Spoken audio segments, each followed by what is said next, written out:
Hey, hey, What up, man? what's happening? Dude, 62 folks already on here. Isn't that awesome? Sheesh, Intro just crazy. finished up. That's How about crazy. that? I know. Hey, everybody, if you're wondering, Greg will be here shortly. We all know he's in the he's pretty much just busy, busy, busy every day, working into the night. So he'll be on momentarily though. We touched base a little while ago, and he will be on. So we all see here we've got Varroa problems here. So we've got a treat now. Uh oh. It jumped off of me onto the mic, so I guess I got to sit off to the side. Well, they according to who was it Dr. Peck when he was on? He was the one that had that video of the Varroa In the uh, flower. jumping. Yep. Yeah. Yeah. Received my pet mite in the 3D frame holder. Say, oh, awesome. Named him Rufus. That's awesome. Yeah, that is awesome. So until Greg gets on here, this is the Bruce Jenny show. So It's on your channel, man. yeah, yeah. What's going on down your way? Oh man. It's just a busy time and I've come down with this stinking, I don't know if it's a cold or if it's allergies or what, but I'm just kind of if I'm hacking and coughing and muting myself out tonight a little bit, it's just I'm trying to clear my throat a little bit, but it's Mhm. just I think it's that time of the year we got stuff blooming. We got flowers just coming in. The honey flow's just hitting big time down here, and so we got about probably a month of just intense honey flow that's just starting now. We've it's kind of strange this year because normally the privet kicks in, and it's normally Mhm. going right now, mid-April to mid-May or so, and then the tallow usually kicks in about mid-May to early to mid-June, and the tallow is just about to kick in right now. It's probably within a week of starting to see some honey flow Mhm. from the tallow. So it's 2 or 3 weeks early, and so we're going to have like a fire Wow. hose the whole time this year instead of just at the end. Normally, the privet is kind of like a water hose. It comes in and it's really nice, and the bees are thriving on it. They do well, and then when that tallow kicks in, it's like they just turn it up about 100 notches, and it's like a fire hose. But this year, I think we're going to get it all at the same time, and it's going to be you know kind of like trying to hold on to a buck and bronc there for a little while and just trying to keep Yeah. keep up with them. But then it's going to be nothing, I'm afraid. So it might be kind of difficult. We'll see. We'll see what happens. You just never know exactly. The Right. tallow is interesting because it starts off and it puts out shoots, and then it puts a shoot up like this, and it kind of lays over. When it lays over that bloom, that's when the nectar begins to flow usually. And some of them are about ready to lay over, and the other ones, some of them are just barely starting to put out shoots, and that's kind of how it usually is. It seems like it kind of comes in spurts, like all the plants don't bloom at the exact same time, which gives you a little bit of a longer honey flow. So, but yeah, Matt Kirkland says his over in Houston is flowing now. I think ours is right there at it. We're starting to see some of those things laying over. So yeah, Russell says, will we have a longer dirt this year? I'm afraid we will, Russell. That's what I'm scared of. I don't know what's going to happen, Mhm. but that's my estimation. That's what I'm thinking. So, I was texting Mike Berry a little while ago, and he said that like he's never seen it this bad down his area. As far as the flow, he said the freeze that we had, that hit him down there, pretty much zapped like everything. And he said there's only like 10% of the flow as compared to what there normally is. So he said robbing is crazy. He said it's just, yeah, it's down south. yeah, It got we're, hit hard. yeah, I think, I'm not sure. There a big, kind of a big freeze came through down here, a big freeze by our standards after everything had started bloom or leafing out. The tallow, a lot of it got burned. Not We're a little bit south of that, but he got hammered pretty good with that, I think, and people up north of Mhm. us here in Alabama did too as well. But our tallow, it didn't even affect it. I mean, it may have gotten to freezing, but I think it was in the 30s. Whatever it did, it it didn't really take the tallow out. So, but everything's just early this year. Greg, we're talking a little Mhm. bit about the honey flows and stuff going on down here. I was telling Brian and the gang on here that that what's happening down here is the privet. The privet, to me, the blooms haven't been real thick. It hasn't been real good. It's been kind of wimpy, and it was early. It's blooming now, and then the tallow is right on the verge of blooming, and we're in about a week or two, we're going to be into the middle of our tallow flow. Normally that doesn't kick in until mid-May. So we're about to have the fire hose honey flow probably here for about the next 4 weeks, maybe or so, and maybe a month at the most. And then we're going to be cutting off about 2 or 3 weeks earlier than usual. So I'm a little bit nervous about the dearth we're probably going to have coming up. But you never know. You never know what's going to happen with the weather and with the different plants and things. But that's kind of what I'm concerned about. So this Friday and Saturday, I'm going to be stacking honey boxes even higher and just getting ready. And we'll see what happens. How are you doing, Greg? Better than I deserve is about all I can say right now. So it's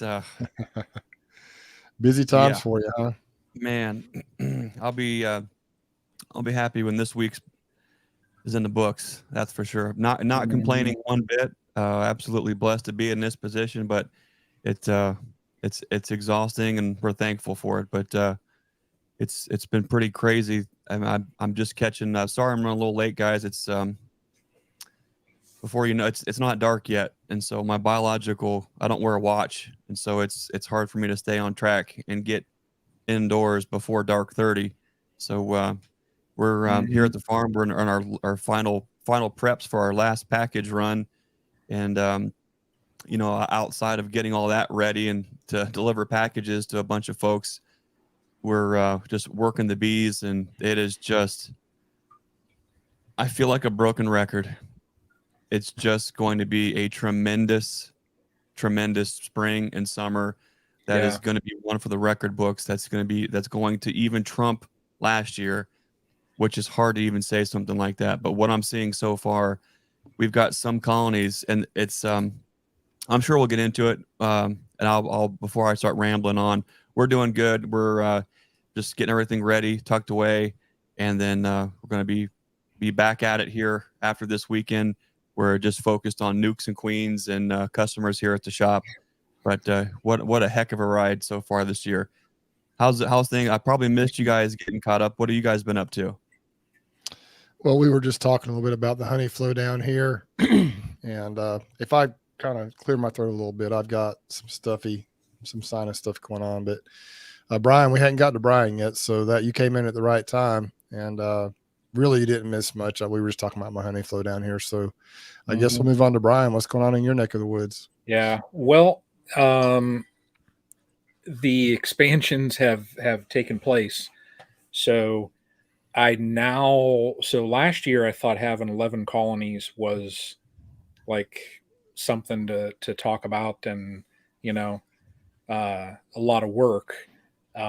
From the splits, I split some colonies last Friday, and I am going to say that where I'm sitting at right now is right exactly what Lisa said right there, 20. So do you guys remember how dead set Brian was on 10 or 11? Maybe flirt around with 12. We'll just see. Yeah. Here he is at 20. So Bruce, we're a bad influence on him. Right. I'm telling you. No, I went through the colonies and I got them all set up. The queens arrived. I know how Jose, I know how his queens are packaged, so they arrived like they were next day aired. They sat Tuesday, and I went over today, and just exactly like I had expected, the colonies that I had moved the queens out of, they had cells. So me looking at them, I'm thinking, man, I got pro nukes inside. I could easily just move a frame over, but right. Look at that one over there. I didn't do that though. I smashed them down, tossed them out, and literally every colony of the, gosh, I don't know, 7 or 8 colonies that, I had split, every single one of them had multiple frames that had cells. So it's like, from where I was at there, I could have easily, I could have been at 35 to 40 colonies today if I wanted to. but I didn't. I'm keeping it kind of reined in. 20 is my number where I'm going to try and stay at. Now I do have 2 queens coming from Corey, so that'll take me up to 22. But I think that'll kind of give a little bit of a buffer just because I've got the 2 double nuke those resource colonies in action again. So I really want to try and move some stuff around and steal from those just for my production colonies. And so it'll be interesting just to see what happens moving forward now. Just the work I found myself, when I was going through the colonies today, it's thanks to that one over there that I said I want to get like him. I found myself just pulling up frames, shaking the bees, and just looking for cells, and it was literally within 30 seconds you're done with the frame, throw it back down, shake the next frame, flick the cells. So had this been a year ago and I only split 3 or 4 colonies, you could spend a little bit more time, but scaling up to this number, I think it'll be fun. I do. I think it'll be fun. So, but everybody wondering, it's as of right now, there's 20. So that's awesome. For man. now. For now. That's what happens, Brian. You look in there and you're like, oh, well, I can split. And it's just, it becomes to where it's easy to split and make more. And so who needs a 401k when you got a hashtag sideline beekeeper, 30 colonies or 40 or 50? Right. It's hard not to, when you look at it as an asset and an investment, it's really hard not to. Charlie Vance, he needs 3 more queens. We can make that happen. Well, what Charlie, and I know I've said it on other lives, but I do have 10 queens ordered from Craig. For now, for the first one. Yeah. Oh man, Brian, I've got a couple. Boy, there's so much fun stuff to talk about. The reason I'm going to say it now is because then you can hold me accountable, because I actually said it and people heard it. What? Ricky Rorick is paying us a visit this Sunday, April the 30th. And I've got some Lighthouse queens, the very first queens from those Lighthouse survivors that are already hatched and on their mating flights. Not only that window should be already over with. By the time we get to Sunday, they're going to be they're definitely earlier than what I would send anybody home with a queen. But since Ricky's going to come up, I'm going to try to surprise him and get him 1 or 2. And Brian, Nice. If you're there, I might try to peel out if you have room for another one. Well, because there's only so many of these. I only have so many of these Lighthouse queens, and that's it off this first queen. And so they're sort of special. If I'm being offered a Lighthouse queen, all I do is push a button on the back of my car and the tail lifts up and I set some equipment in there. See how easy that was? Hashtag 21, like that. So yeah, no, I actually need to pick up a couple things. So I probably will be down Sunday as well. So man, I'm jealous. Yeah. No, I got some here. I'll try to save you one. I'll save you one, Bruce. It's okay. If you can, that's fine, but don't go out of your way. It's I mean, I've got the queen mother, and I'm putting her aside, and really, there was a lot that were great, but this particular one just spoke to my heart, and I grafted, and the take was phenomenal for the very first take of the year. I stretched them out thin on that first frame. I grafted all 45 and put them in there. I was hoping to get maybe 20 off the first round of the season to see how early it was. And they did incredible, way, way better than that. So, we've got starters right now, absolutely jam-packed with cells. Tomorrow I've got almost 200 cells that I'll pull to put in the incubator to drop to. But it's going to be a fun season where it's just every week, probably 300 queen cells to drop and put in the mating nukes and just keep pumping them through. But the Lighthouse ones, I wanted to save those and make sure you guys get some of those too. But anyways, there's a lot going on in the yards. I know Bruce is a little bit ahead of us too. I don't know if you guys want to talk about it a little bit, but the colonies, I've been fielding so many questions, and so many calls and conversations with folks at the shop, where what they're seeing is something that I think I seen for the very first time last year, and we're seeing it already this year. And it can be a tremendous problem for you if you are not paying attention. So with as we get going tonight, I've got one thing let's talk about that is absolutely like we're in the danger zone of something. Let's talk about that, what to do about it. And then there's some other things, some fun stuff I'd like to maybe get into as well. But Brian, is there anything on your mind, or Bruce, that you guys want to talk about tonight? I see #Guardian. Yeah, I see that. So people caught on there, and that's good. I've got in the ticker kind of going along the bottom there. I was talking to Terry a little earlier. I'm editing a video, and I'm throwing out some shout outs and that, and dropping, just the names of some equipment that I use. I was talking about the new Pura Hive bodies, and was talking about the Apame bottom boards, for the woodenware. And of course I had to talk about my Guardian gloves that I wear. So, and he shot me a text, and then I called him when I was actually driving back home. And, he just is in the midst of the crazy season with beekeeping as well. Things are ramping up, and he's just going nuts, crazy busy. And he said, how about we do a giveaway tonight? I said, you don't have to. And he's like, dude, I want to. So he's going to send over a coupon code, and it'll be for a full suit. So $229 code, I believe it is. So, but everybody just comment #Guardian when Terry jumps into the chat. He said he's going to pop in at some point. We'll do the, I'll spin the StreamYard giveaway tool that we use. So, oh, there we go. Look at this.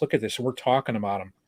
Yeah, there he is. There he is. Want to give it a little more time, or you want to? Yeah, no, we'll give it some time. Yeah, everybody just comment #Guardian. Now, like if you comment it once, you don't get like multiple entries. Like if you want to comment #Guardian 100 times, you can. I mean, just if it makes you feel good, you could do that. But you're only going to get one entry. So, but just flood it #Guardian, and at some point here, whenever Terry says do it, I'll spin it. So, Greg, speaking of the topic you mentioned a little bit, but Brian, can we pull up a question? Matt Kirkland had a question a while ago that I think is that's probably a question that a lot of beekeepers have, especially those that are wanting to make honey.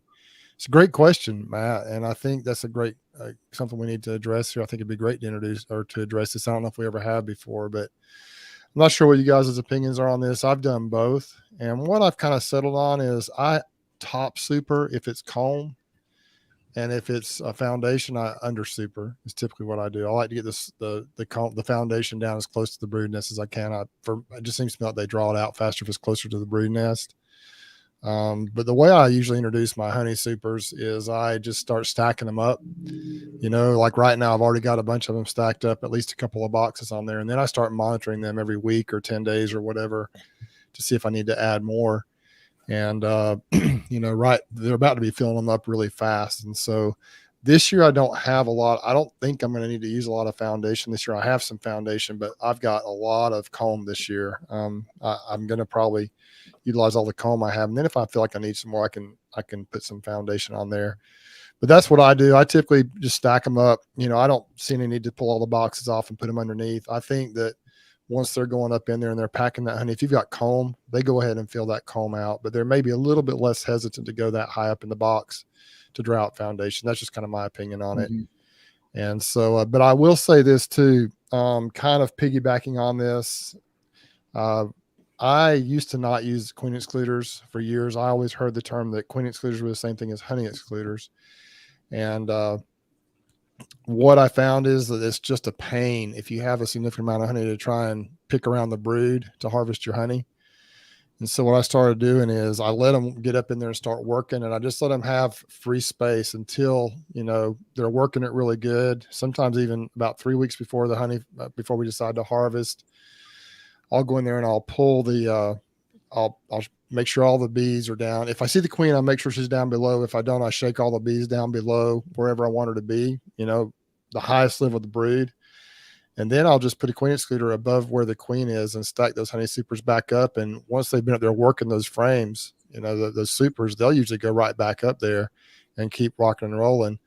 The only issue is very important, I believe, to have some sort of a upper entrance. A couple ways to do that. You can put what I've done in the past, put a little stick in the corner, just a tiny stick big enough like for some bee space. 2 reasons. Number one, I think it creates some ventilation. It creates a place for the bee, an upper entrance if the bees decide to use it. And also, if you got drones in that brood, if they've laid some eggs up there and, they got drones that are going to emerge, they got to get out of there. You don't want to have them stuck up in your honey supers. They're too big to go through a queen excluder. And if you do that, you'll see they'll get ripped. If they get trapped in there, they'll try to get through that queen excluder. They'll get all ripped up trying to get through there. If you've got drones, they got to have a place to escape. But the way I started doing last year that works really well is I offset the box. Like I may even do it if it's stacked up 4 or 5 honey supers high. I'll offset a couple of those boxes, just enough for a bee space. I'll slide a box forward, maybe up near the top, and maybe a box back near the bottom. And that creates some space for those bees to be able to work.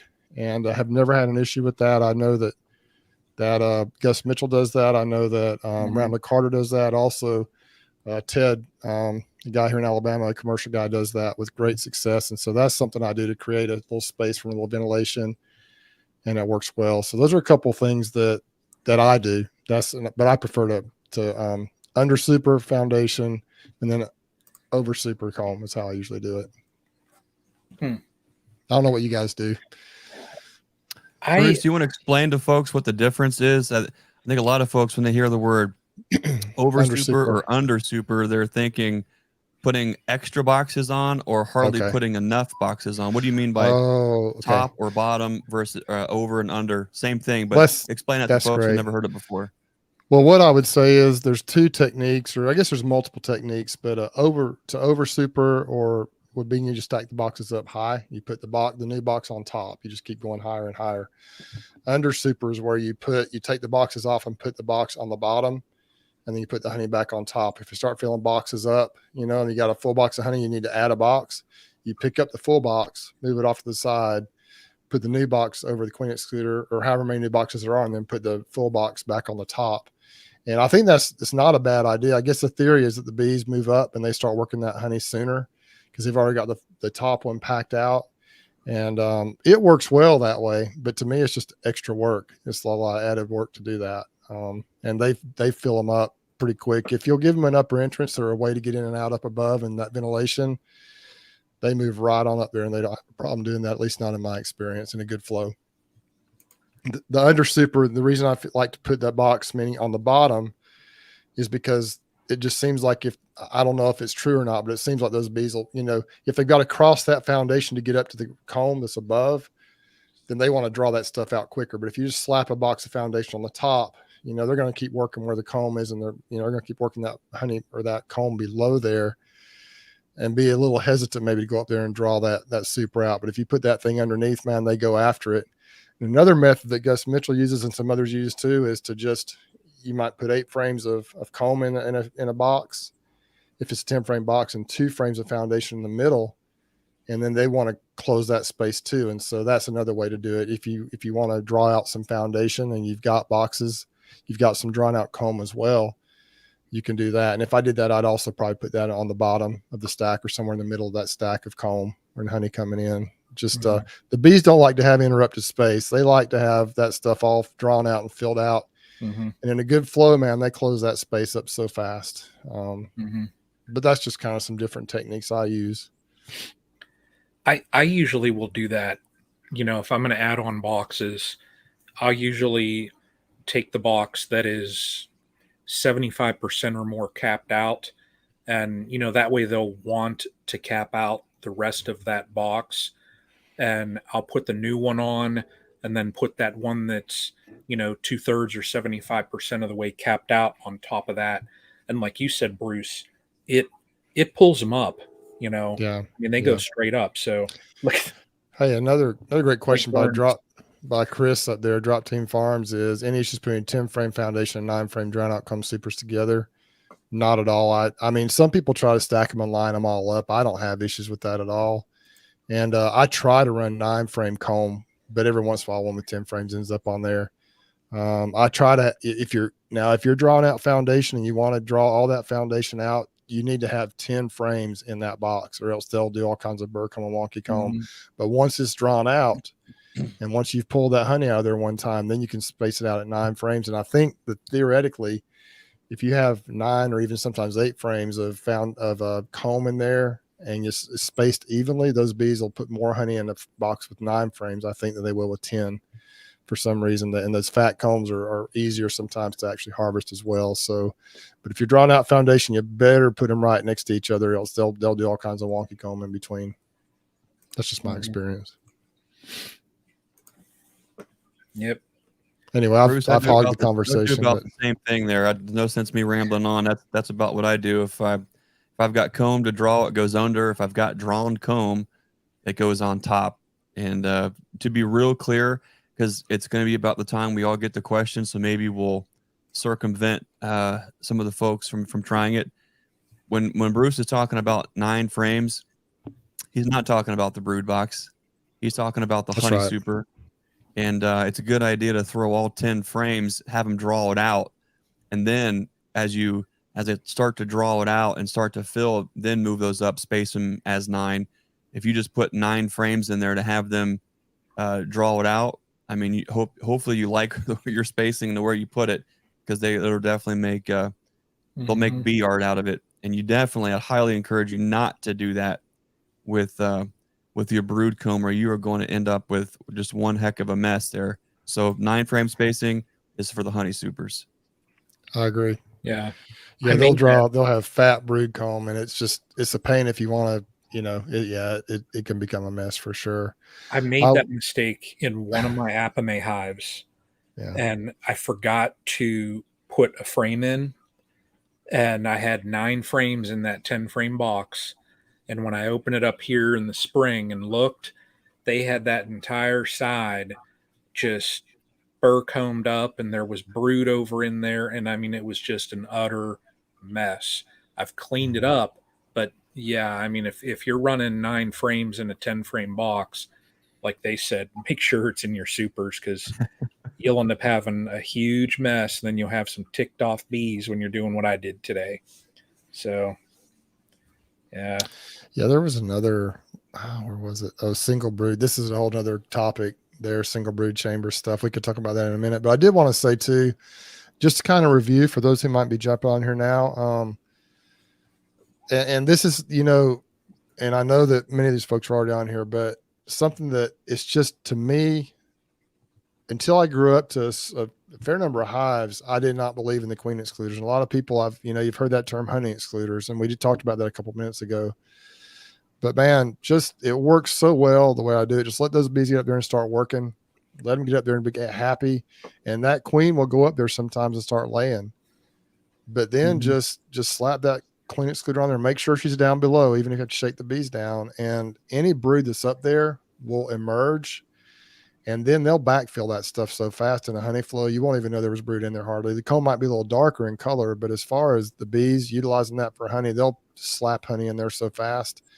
And then that is a way just to get them up there, get them working. And I don't even think they skip a beat. Once they're up there working, that queen excluder does not slow them down at all. They just run up through there like there's nothing to it. So just make sure you got an upper entrance or some ventilation up there, and they just do really well, in my opinion. I've had tremendous success using that technique now for at least the last 2 or 3 years.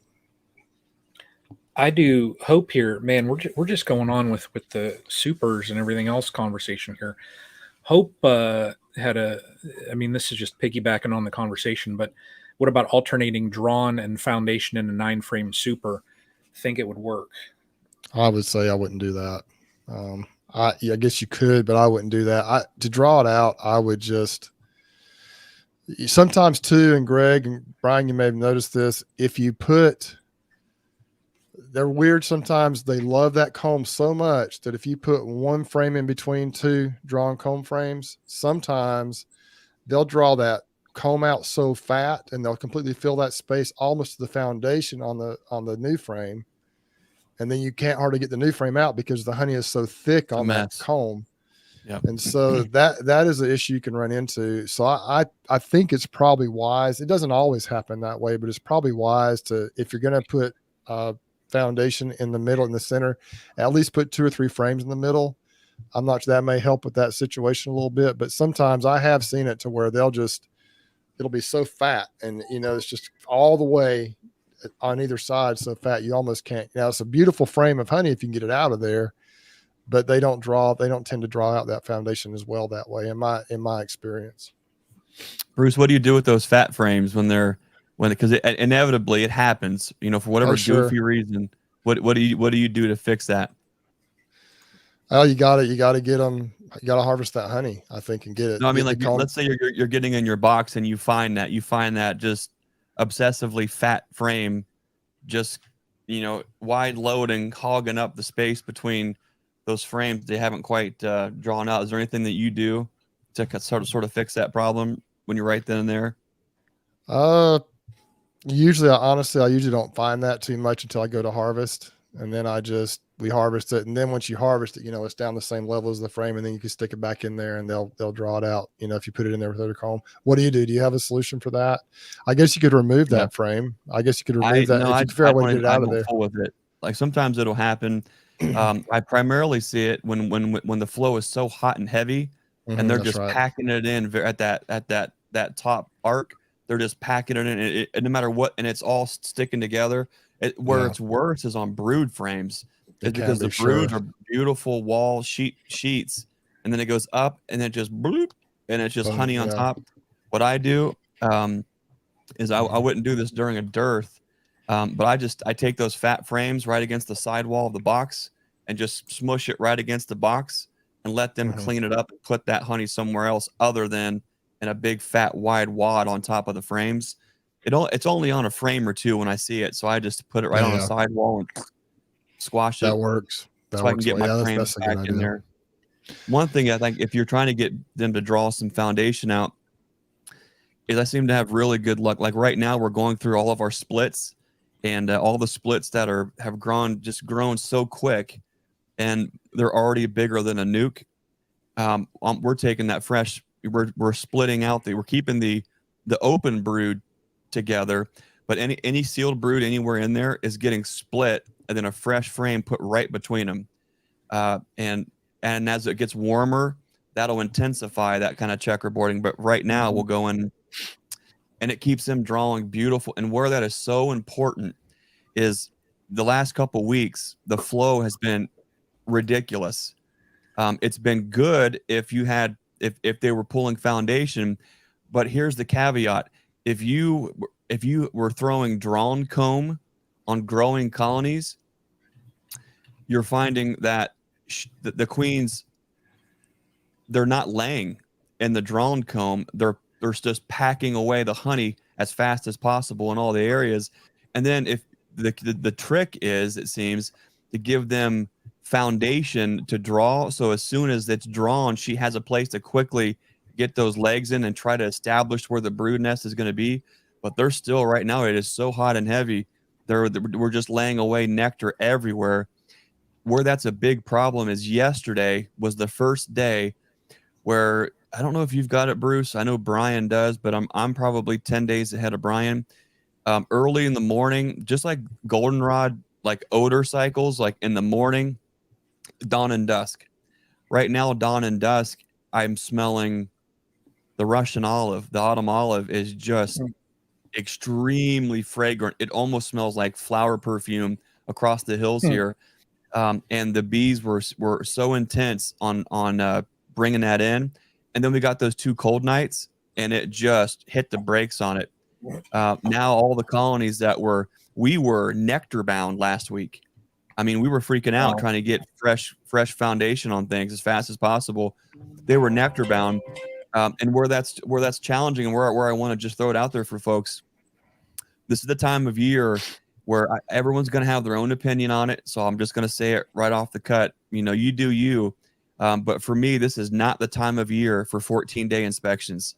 For me, this is every 3 to 5 days, because there are so many things happening so quick that if you're not paying attention, you're losing opportunities to have those colonies keep growing in the way that you want them to grow. They're so focused on storing nectar so fast and pollen. We're going to be in a nectar and pollen bound situation again, just like we were last year, only 3 weeks sooner. And while that might seem nice because you're going to have maybe a little extra honey, the problem is if she gets too far behind on laying eggs and them rearing brood, you'll find yourself with colonies that are stacked full of honey that they can't dry off, and not enough brood to come in and do the work and keep the colony moving forward. Now you're almost a sitting target. If you do happen to hit any dearths or 3 or 4 days of rain, you've got colonies with open nectar and not enough field forest to protect it. Just something to keep in mind as you're looking at your colonies, looking at the weather and seeing what they're actually doing inside the combs.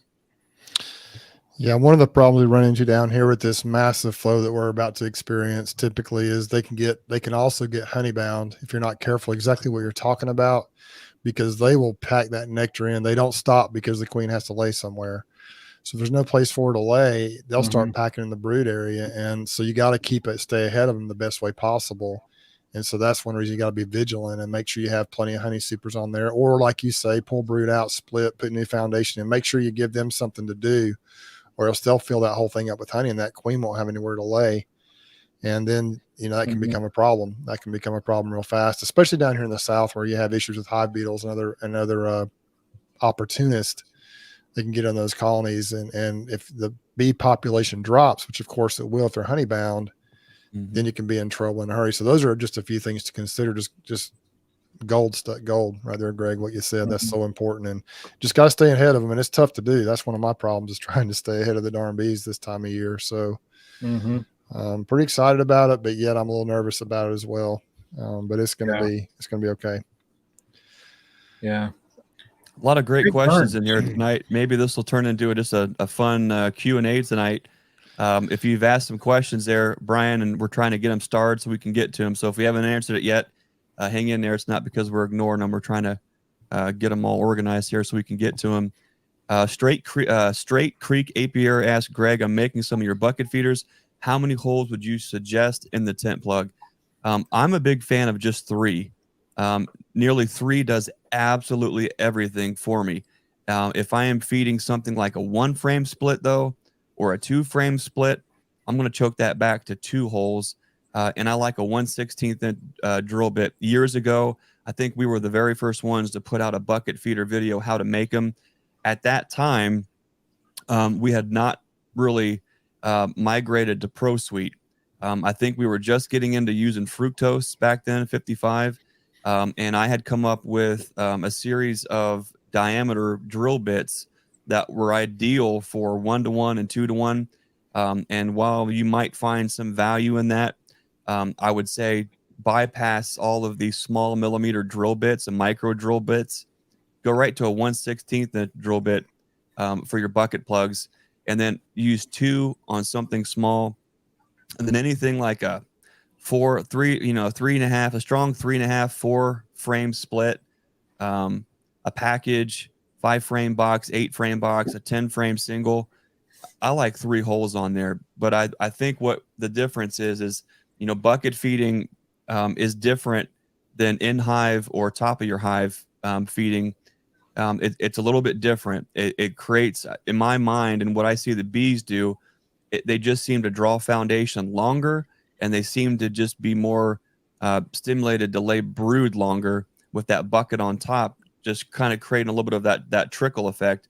Now, you can certainly go to town and go from 3 holes to 5 or 6 or maybe 7 holes if you really want to lay the feed to them heavily on there.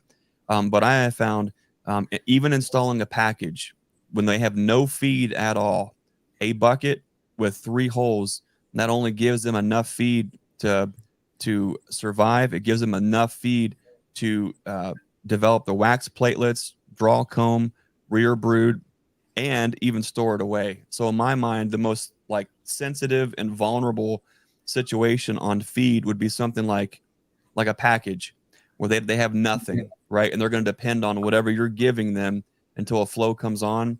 So 3 holes, 1/16 inch diameter drill bit.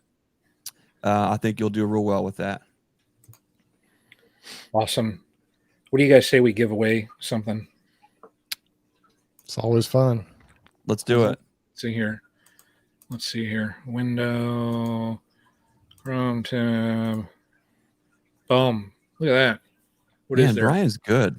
Look at that. 102 on here. Wait, I didn't enter. Do you want to give them a couple of just another minute or two, since the folks may have come in late? Maybe tell them what's going on, Brian. Yeah, Let's tell them what's going on. Those folks came in late because they don't know what's going on. Guardian, everybody knows I like my Guardian bee apparel.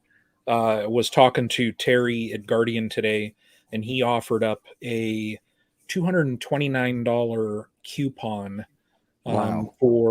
I mean, and he's done this multiple times. So if you're not like familiar with Guardian bee apparel, definitely check those guys out. And Terry, he's like top notch as far as wanting to take care of the customer. So that's why I always talk about Guardian. It's just, he takes care of the customers. It's good gear. So, $229, that's a heck of a coupon to toss at somebody. So let's see, 110 now. Let's get on up there. Let's give them a minute or two. Let them put it in here, because a lot of folks came in kind of late. Only one entry is all you get. If it won't duplicate it. So you've already entered. If you already entered, no need to enter again. I will say also, so those, if you've seen my videos lately, you'll notice that like the one video I had just like that veil on, and I had a t-shirt, but I had my Guardian, the vented gloves, and some people like might not like that. And I had a conversation with Terry about this earlier, so that's why I want to talk about it. You'll notice that the gloves come clear up to where my sleeves for my t-shirt, end. And some people are like, well, we don't like them that long, but they'll protect your arms. But then when you're wearing your bee jacket, what gets dirty on your jacket? My belly. Well, now, Greg, I'm talking about, the whole thing for right. me. But those gloves coming up, to basically your bicep are also, not only do they protect you, but then they're also, think about the longevity of your jacket, because they're protecting your arms on your jacket as well. So, that's why those gloves, I love wearing those things. So let's see here. I saw, don't you love those gloves? Yes, I love those gloves. So yeah, but yeah, that's the purpose of those. And I talked to one thing that Terry said also, and they're not out on their website. They'll be coming out here soon. He's got shorter gloves coming out. So if you're truly not a fan of those longer ones, he does have some where they're shorter coming out. So I'll be curious to see those. So 118. We need Terry to come out with one of those throw over, just a nice sturdy, for all of us who are living on the edge with no gloves or suits, just a veil. I'd be Terry.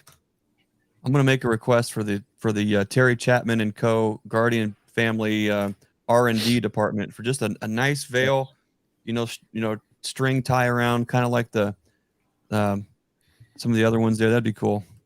Yeah, I've got one from Humblebee that goes under my armpits.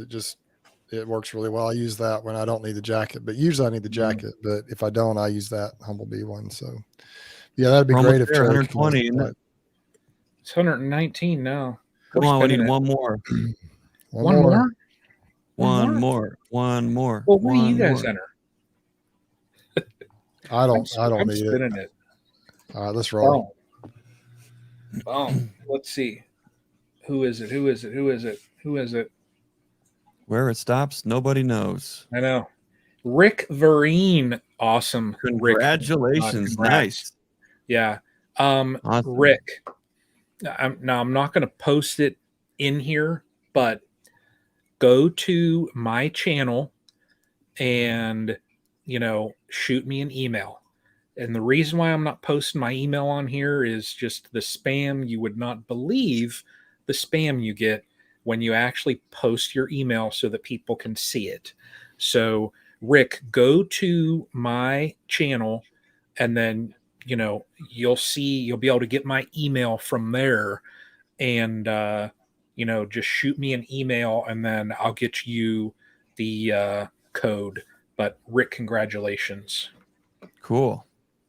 I just did see, where did I see that at? The comments are going by so quick. Let's see. Terry says, Greg, it's on the way. At least something similar. I'm going to be, my interest is peaked, and I can't wait to see what the Guardian Bee Apparel has for Awesome. just a veil option. That's cool. Yeah, that's awesome. I might have to. I tell you what, when that hits, I might have to get some more Guardian Bee Apparel. So look at that. Bruce has never done this before. He's muted. I have done that before. What are you talking about? Said that tongue in cheek, right? Yeah. No, I have. I definitely will be looking to get something like that. I'll have to give it a try. So that's awesome. I really prefer to use just a veil if I can, and I'm getting to the point where I can do that more now. The bees seem to be getting less feisty so far this year, but we'll see if it continues. Yeah. Today I was shorts, t-shirt. I had those, my vented gloves on, the veil, and I did take a couple in the legs, but when you're shaking frames and you're smashing cells and everything, it's going to happen. I mean, they're going to get a little bit worked up, but I think all in all, I think I only got tagged like 4 times. So, 4 times for monkeying around with, I was in, 10 colonies. I'll take it. I mean, it's not even half a sting per colony. So for Greg, that's walking, that's making a 3-way split out of a package. Well, that's the difference in what we do versus what you do is we're just straight out knuckleheads. We are working in a lot of queenless colonies and doing just a lot of intensive stuff where that ain't for everybody. But it's stuff that has to get done so we can make queens and do all that kind of stuff. But Brian, it looks like questions right now are kind of in 2 categories. We've got some questions regarding queen genetics, mating areas, and then also honey and brood management. So what do you say we leave it up to the folks watching to see which direction we go first? You guys want to talk about queens and queen genetics, or do we want to talk more about honey? So leaves the comments here, and then I guess we'll just kind of see. Yeah, honey / brood management, because someone had a question about single brood boxes versus whatever else.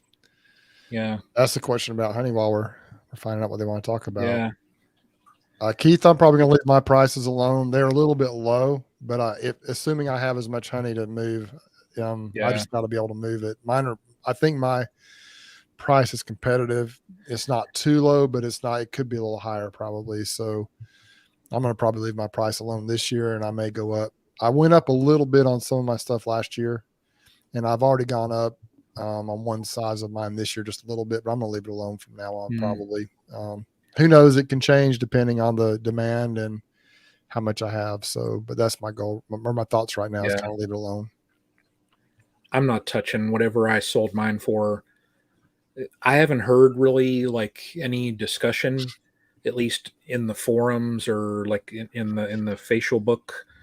I'll tell you stuff, but I get Bee Culture, and it has a monthly honey price chart, and the prices are going up nationwide. At least I'm in Bee Culture. I'm in zone 3 for the honey, for the pricing that they do. And the prices have gone up $1 or $2 since, last year, it seems like. So they have gone up on the 1 pound bottles, and it's gone up across the board, but I'm just kind of comfortable where I'm at. I think my prices are pretty good right now. So I'm going to stick with it for a little while. I've only I sell mine $10 a pound.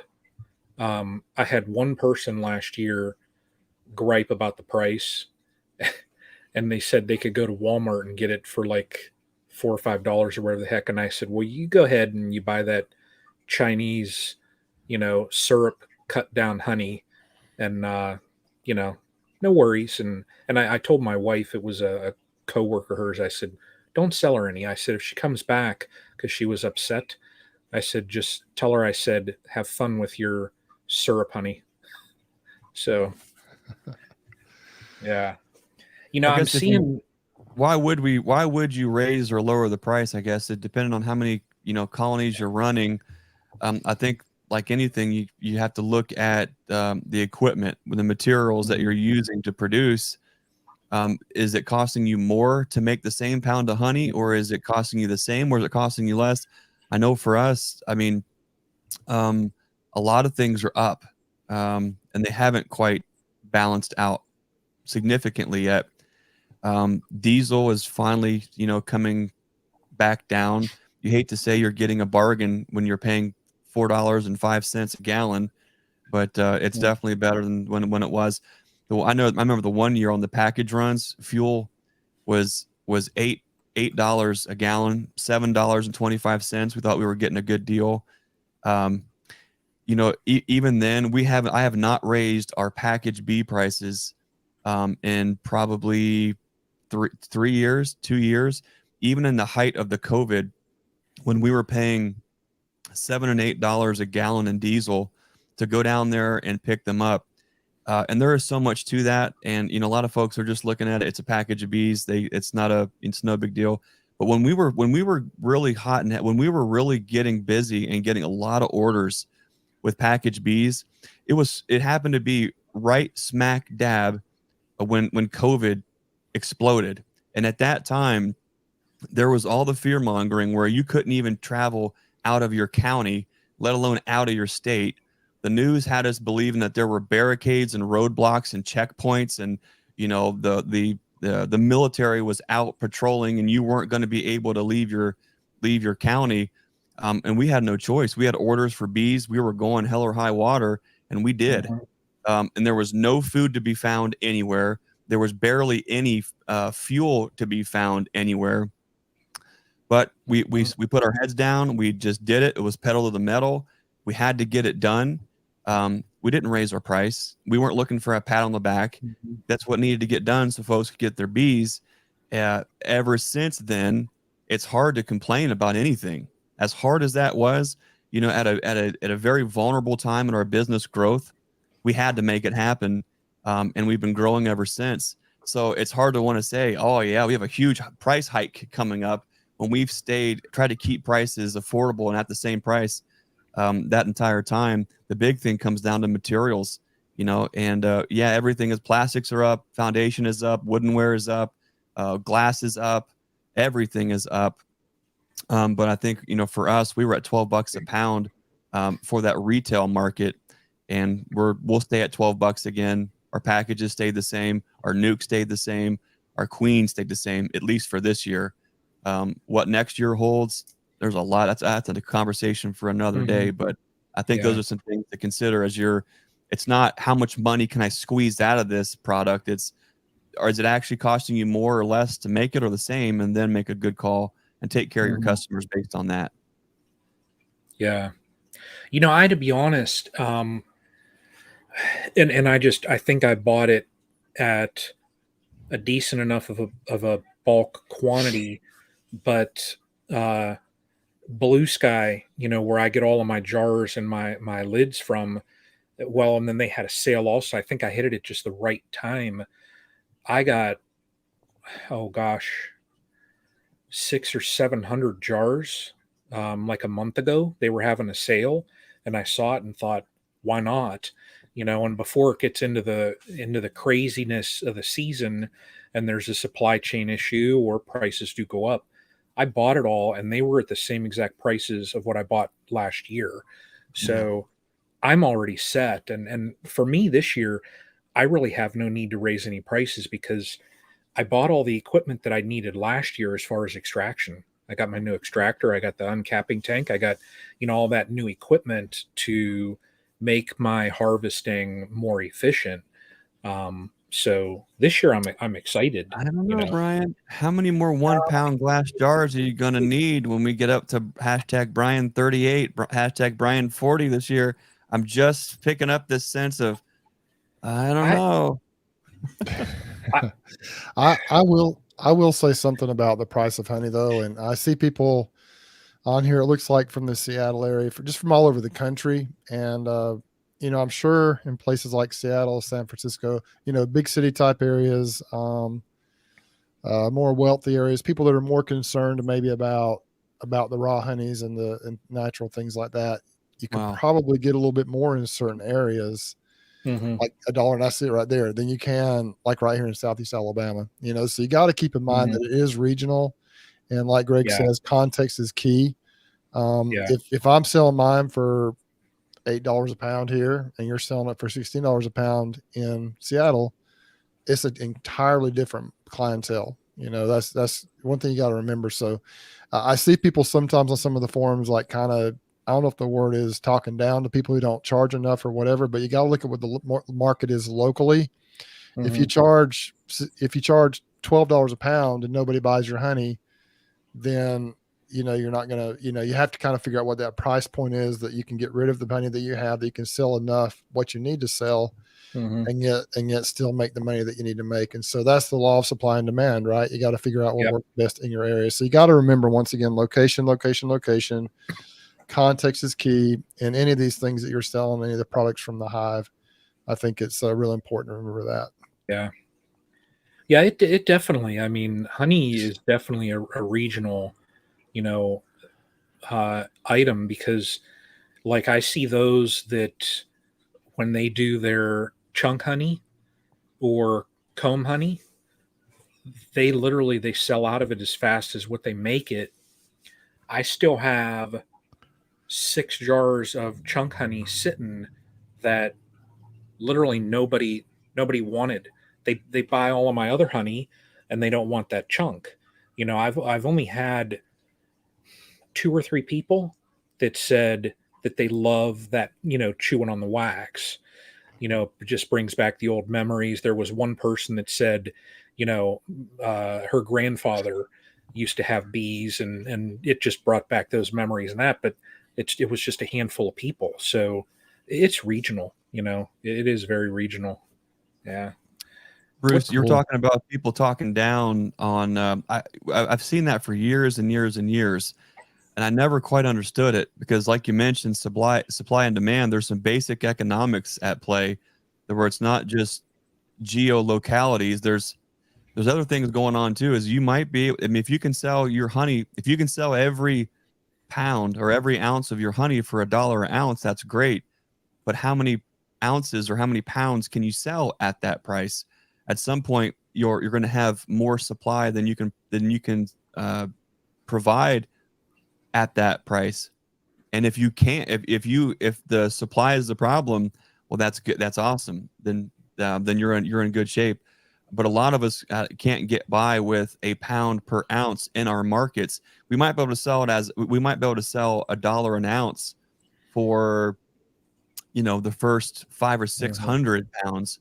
But then you start to filter out through the markets past the niche or boutique or, the perceived high value markets. And you get into the, I don't want to say more run of the mill, but when there's another competing product on a shelf or in an area, we're at a farmer's market, unless you really have a story and a product that sells itself with labeling or any other thing, you're going to be looking at what the market holds in that area.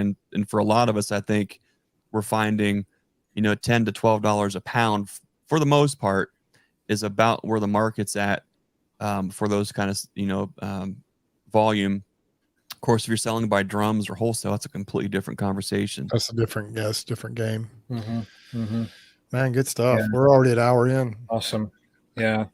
So I love this question here. Just for some odd reason, I like this question here. Pennsylvania beekeeper Darren. Is that one of the Darrens that we see a lot? I feel like I know the name Darren. No, what his last name is on that. Might be. Yeah, no, there's 2 or 3 Darrens That Okay. 3 Darrens, I think. Well, it's a great question. At Nature's Image Farm, Greg Burns, if you get a chance, could you talk about your queen's traits versus a pure carniolan? Well, it's nearly impossible to have anything that's pure. So the first thing is I'll say is I've never had a pure carny. So I can't really speak to what a pure carny would do or could do or should do or what people say that they'll do. What I can say is that where the carny came into the equation, and I think there's a lot of value with carnies, but there's also something to keep in mind too, is New World carniolan and carniolan itself is getting to be, boy, I've got to choose my words here, very commonplace. And you will go through ebbs and flows of this too. I don't think I have one that I could pull. I think maybe here. Let's see. I think we were looking at this gleanings one of the last times, but usually if you go back into the 60s and 65s, oh, this is pretty cool. You guys remember the old Walter T. Kelly? Of course, they're Man Lake down in Clarkson, but if you've ever been there, you've seen the big wood thing out front, and then you've seen the grumpy old man parking sign there. But there's an old Kelly's Bees ad from 1965. Reason I bring it up there, I was just going to take a second here to cruise through this because, okay, here's a great. This is a perfect segue. Okay. Also here, you see what they're advertising: Italian queens. Okay, what we notice is there are trends that all these things kind of go through, and you'll notice that you'll see Italians and carny, and of course there's new things that we'll try to do. Let's see, boom, right here, perfect. Okay, so you don't have to go very far back in history. History repeats itself. There's nothing new under the sun, and if you recognize that, and we kind of tune in to why the different breeds were used throughout the different time periods, it's sort of helpful. But can you guys, is that font backwards or can you guys read that? Let's see. It says 1965 Caucasian queens and package bees. Now they were putting Caucasians in package bees there. I could dig through all these advertisements. Here's a great one too at the bottom. This will be the last one I'll show. 3 banded Italian or Caucasian bees and queens. Now, look at the prices there. Look at that. Let's see this finger here. Queens. Oh my gosh. 80 cents. Look at the 3-pound package. And sorry, my fingers are covered in bee gook. 3-pound with queen, $4.50. Don't delay. Order today. So Wow. I've got a whole shelf of these gleanings. This one was just laying there. I could pull any of them from the mid 60s, even early 60s, and find that. The reason I say all that is each breed has different attributes. And the difference, I think, between the genetic attributes versus additive traits is the genetic attributes we're able to see passed down through the daughters and daughters and daughters. And sometimes the additive traits, it's more challenging to get that to express genetically through the next queens. With the carny and the Caucasian and the Italians, what you'll notice is there's a lot of blending of those to try to get the best of all of those traits. So you might get the brooding. Italians are just phenomenal brooders. They just go to town making lots and lots of brood, and they're typically relatively calm and easy to work with and all that. But they are sometimes kind of like the reckless newlyweds living beyond their means, going into the winter and coming out of the spring, where they're just there's way too many mouths to feed. They're burning up the resources, and they can't take care of that much brood early in the spring. Where I like carnies is they seem to be a little bit more frugal, a little bit more even keeled. They're kind of toned back a little bit, but when the timing is right, they really kick it in and kind of do their thing. They're a little bit they create a little bit more propolis. I think if we were to scientifically look at some of the differences between the proboscis between each one, when you get into like the Caucasians have an even more extended proboscis, so they're able to actually forage and get in maybe some different varietals, or maybe more of that maybe the other ones can't. But with the Caucasians, they just seem to be very heavy propolis makers. And so early on, before I think a lot of folks understood the medicine cabinet theory with propolis and the propolis envelope and how beneficial that could be as an antiviral for the colony, in the 60s, the Caucasians kind of started to phase out going into the 70s there because of how much propolis they made. It was a nightmare. It was all over everything, and you couldn't do anything and not be covered in it. And so they started gradually to go away from that. And the carnies, I think, kind of had their place in the limelight. And then the Italians just kind of reigned supreme because, yeah, the Italians, they'll propolis things, but nowhere like a Caucasian, and definitely not like a carny. So while they're all kind, there's a lot more. We could spend all night talking about all the different traits there. What does that mean for us? Well, what we've done is we've just bred from the best every single year, especially in those really bad years. The really, really bad years where we could not get a handle on mite treatments, when we couldn't get a handle on management, when we were just doing our best and it felt like we were just swinging and missing, there was always lighthouse colonies that just made it through and survived us. And so we always just kept those ones in the mix, always bred from those. And those always seemed to be that Italian carny influence, that they just were a little bit more resilient and could withstand a lot more. I don't want to say beekeeper neglect, but they were able to they were more resilient than just the Italian itself. When we brought in the Caucasian and brought the Caucasian line in, that Bob had sourced through Sue Kobe, and then brought in the New World Carney line and the Carney line that Bob brought in from Chris Werner. When we brought those into our mix, what we noticed was that our genetics by itself were great. They were awesome. I was proud of them. They did good work. They were consistent. When I brought Bob's stock up, which was the Sue Kobe and Chris Werner combinations, and brought those up, those were great. Neither one were extreme standouts in and of themselves, meaning one horse wasn't pulling harder than the other. But what we noticed is when we blended those together, when we blended the best of our Northern Appalachian mutts with the best of those Southern Appalachian, when we brought those together and we brought the Caucasian to the Carney hybrid, especially the New World Carney hybrid side of it, that's when the magic started to happen, where all of a sudden we were looking at brood, looking at queens, looking at colonies that all of a sudden just had a completely different look and attributes than we had seen before, where they were just very, very frugal, living within their means more than we had ever seen before, can winter in a very, very small cluster if we need them to. And then they just wait in the spring until the conditions are right, and then they explode. And they do it without missing the flow, but more importantly, they do it without you being scared to death that they're going to swarm on you. So I can see, right now, as we go through our colonies, we still see, how do I say that? I see characteristics of each line slightly expressing a little bit differently, and then I see the ones that are the blend between. So it's neat to be able to see the ones that are just hot and heavy brood, ones that are a little bit more reserved, and the ones that are somewhere right in between there. So I think that's important. I know a lot of you have probably heard the Bob Denny interview with Keith Delaplane, where Keith is talking about polyandry and how important that genetic diversity is from the drone side. I think that's why our queens are so good. And I'm not talking them up. I'm not saying we have the best queens and no one else has good. I'm not saying that at all.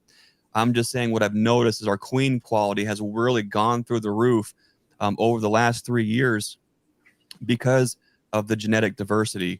We have old lines now that we've brought in and consistently have blended back to all these other lines year after year after year, where only the best are in the mix, and we're only breeding from the best every single year, and we're just seeing it constantly improve. And I don't think that we have not found it plateau yet. Every year it just tightens up, it gets better and better.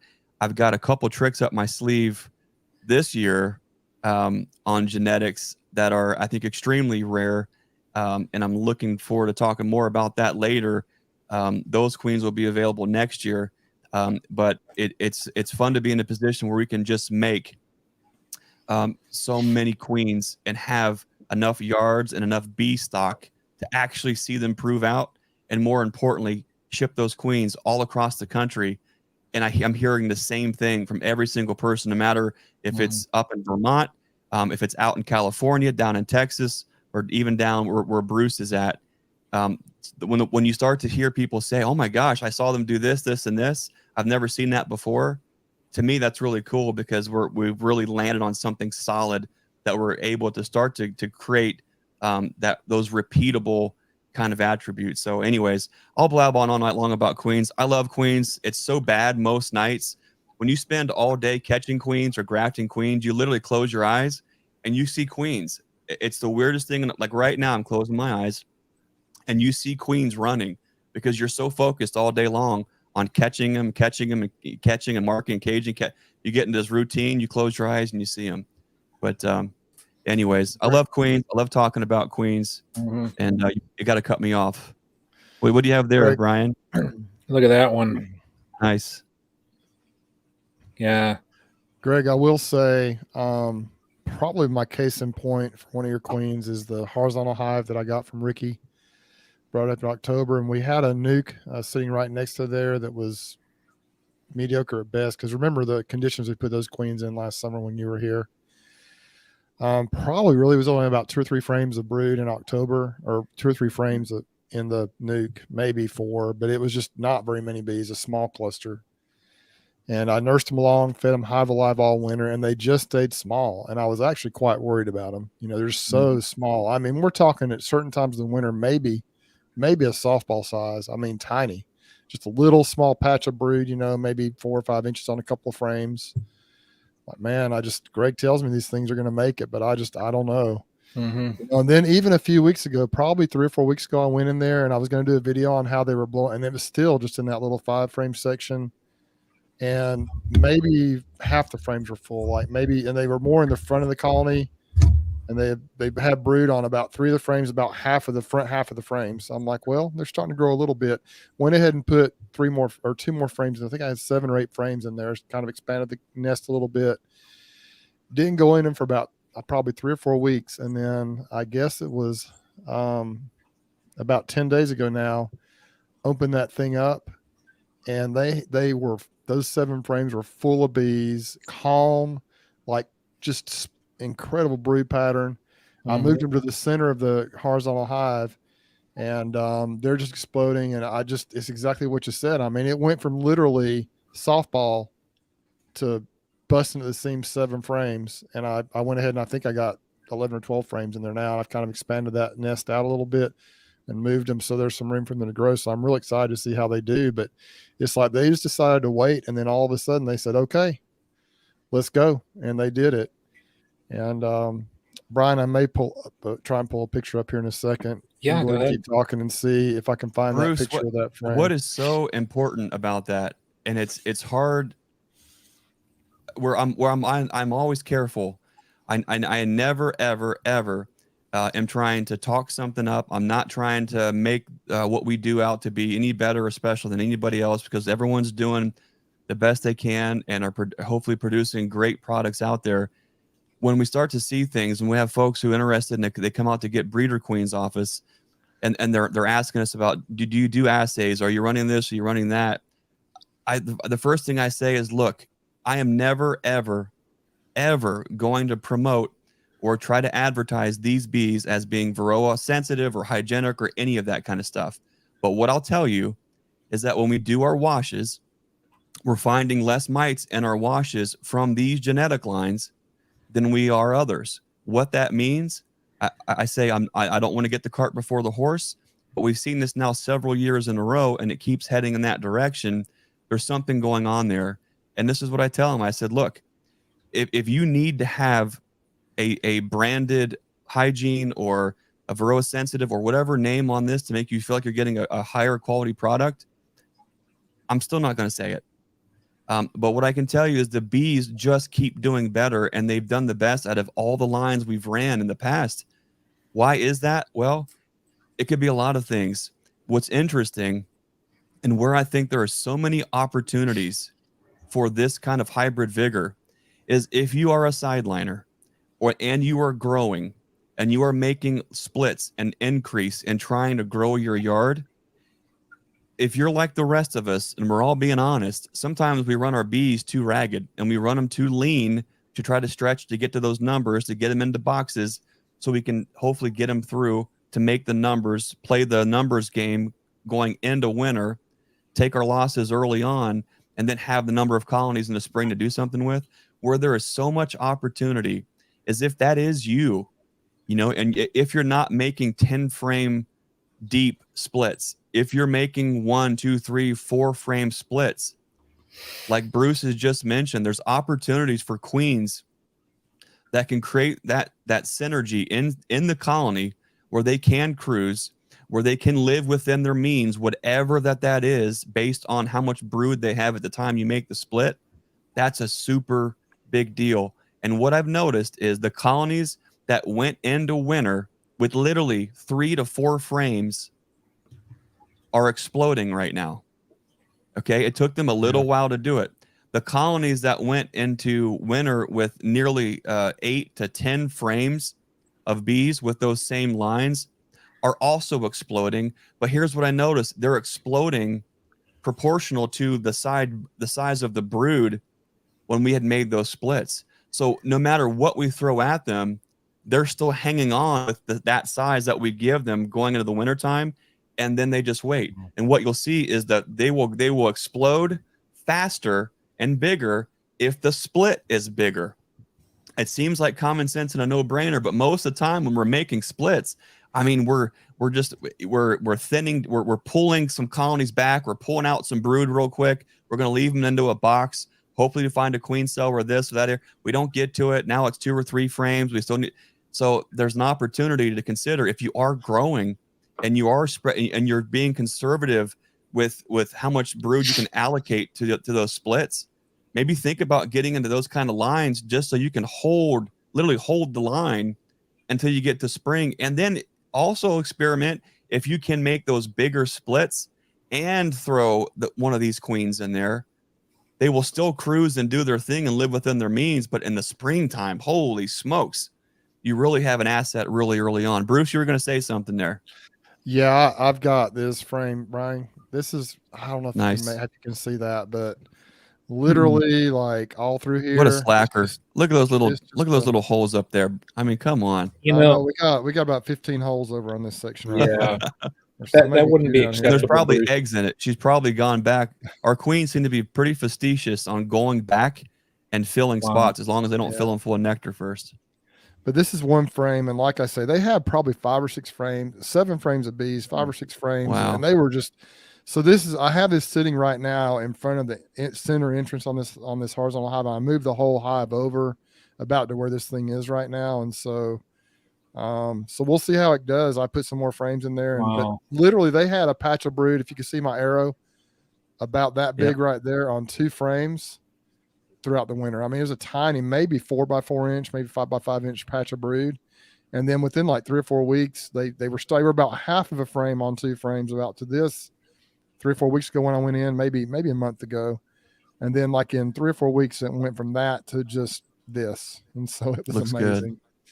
But anyway, I wanted to talk to your point, Greg, a little bit. Brian, you can drop that out now.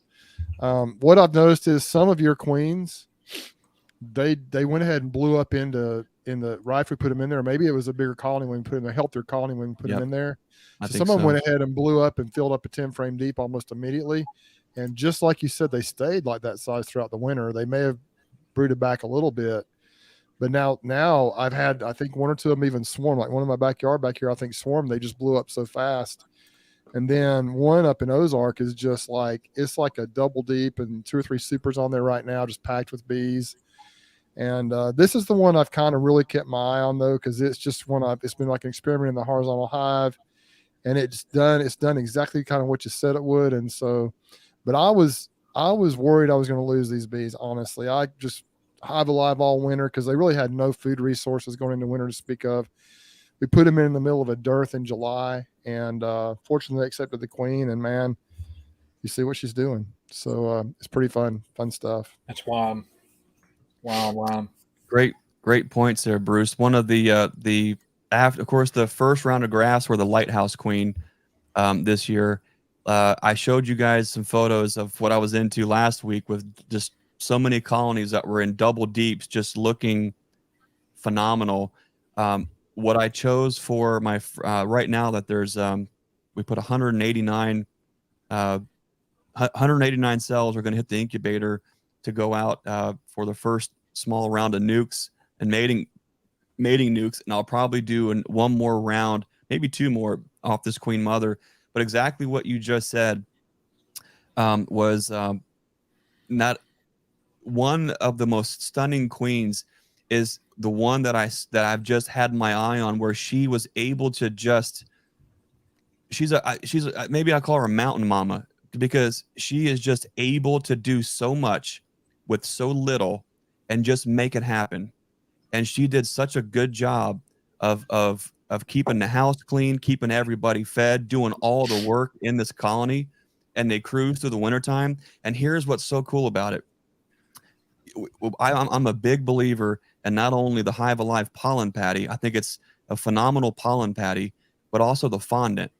We put that on every single colony this year at the wintertime, and then now everything has had 2 rounds of patties. I'm getting ready to drop a 3rd round on them.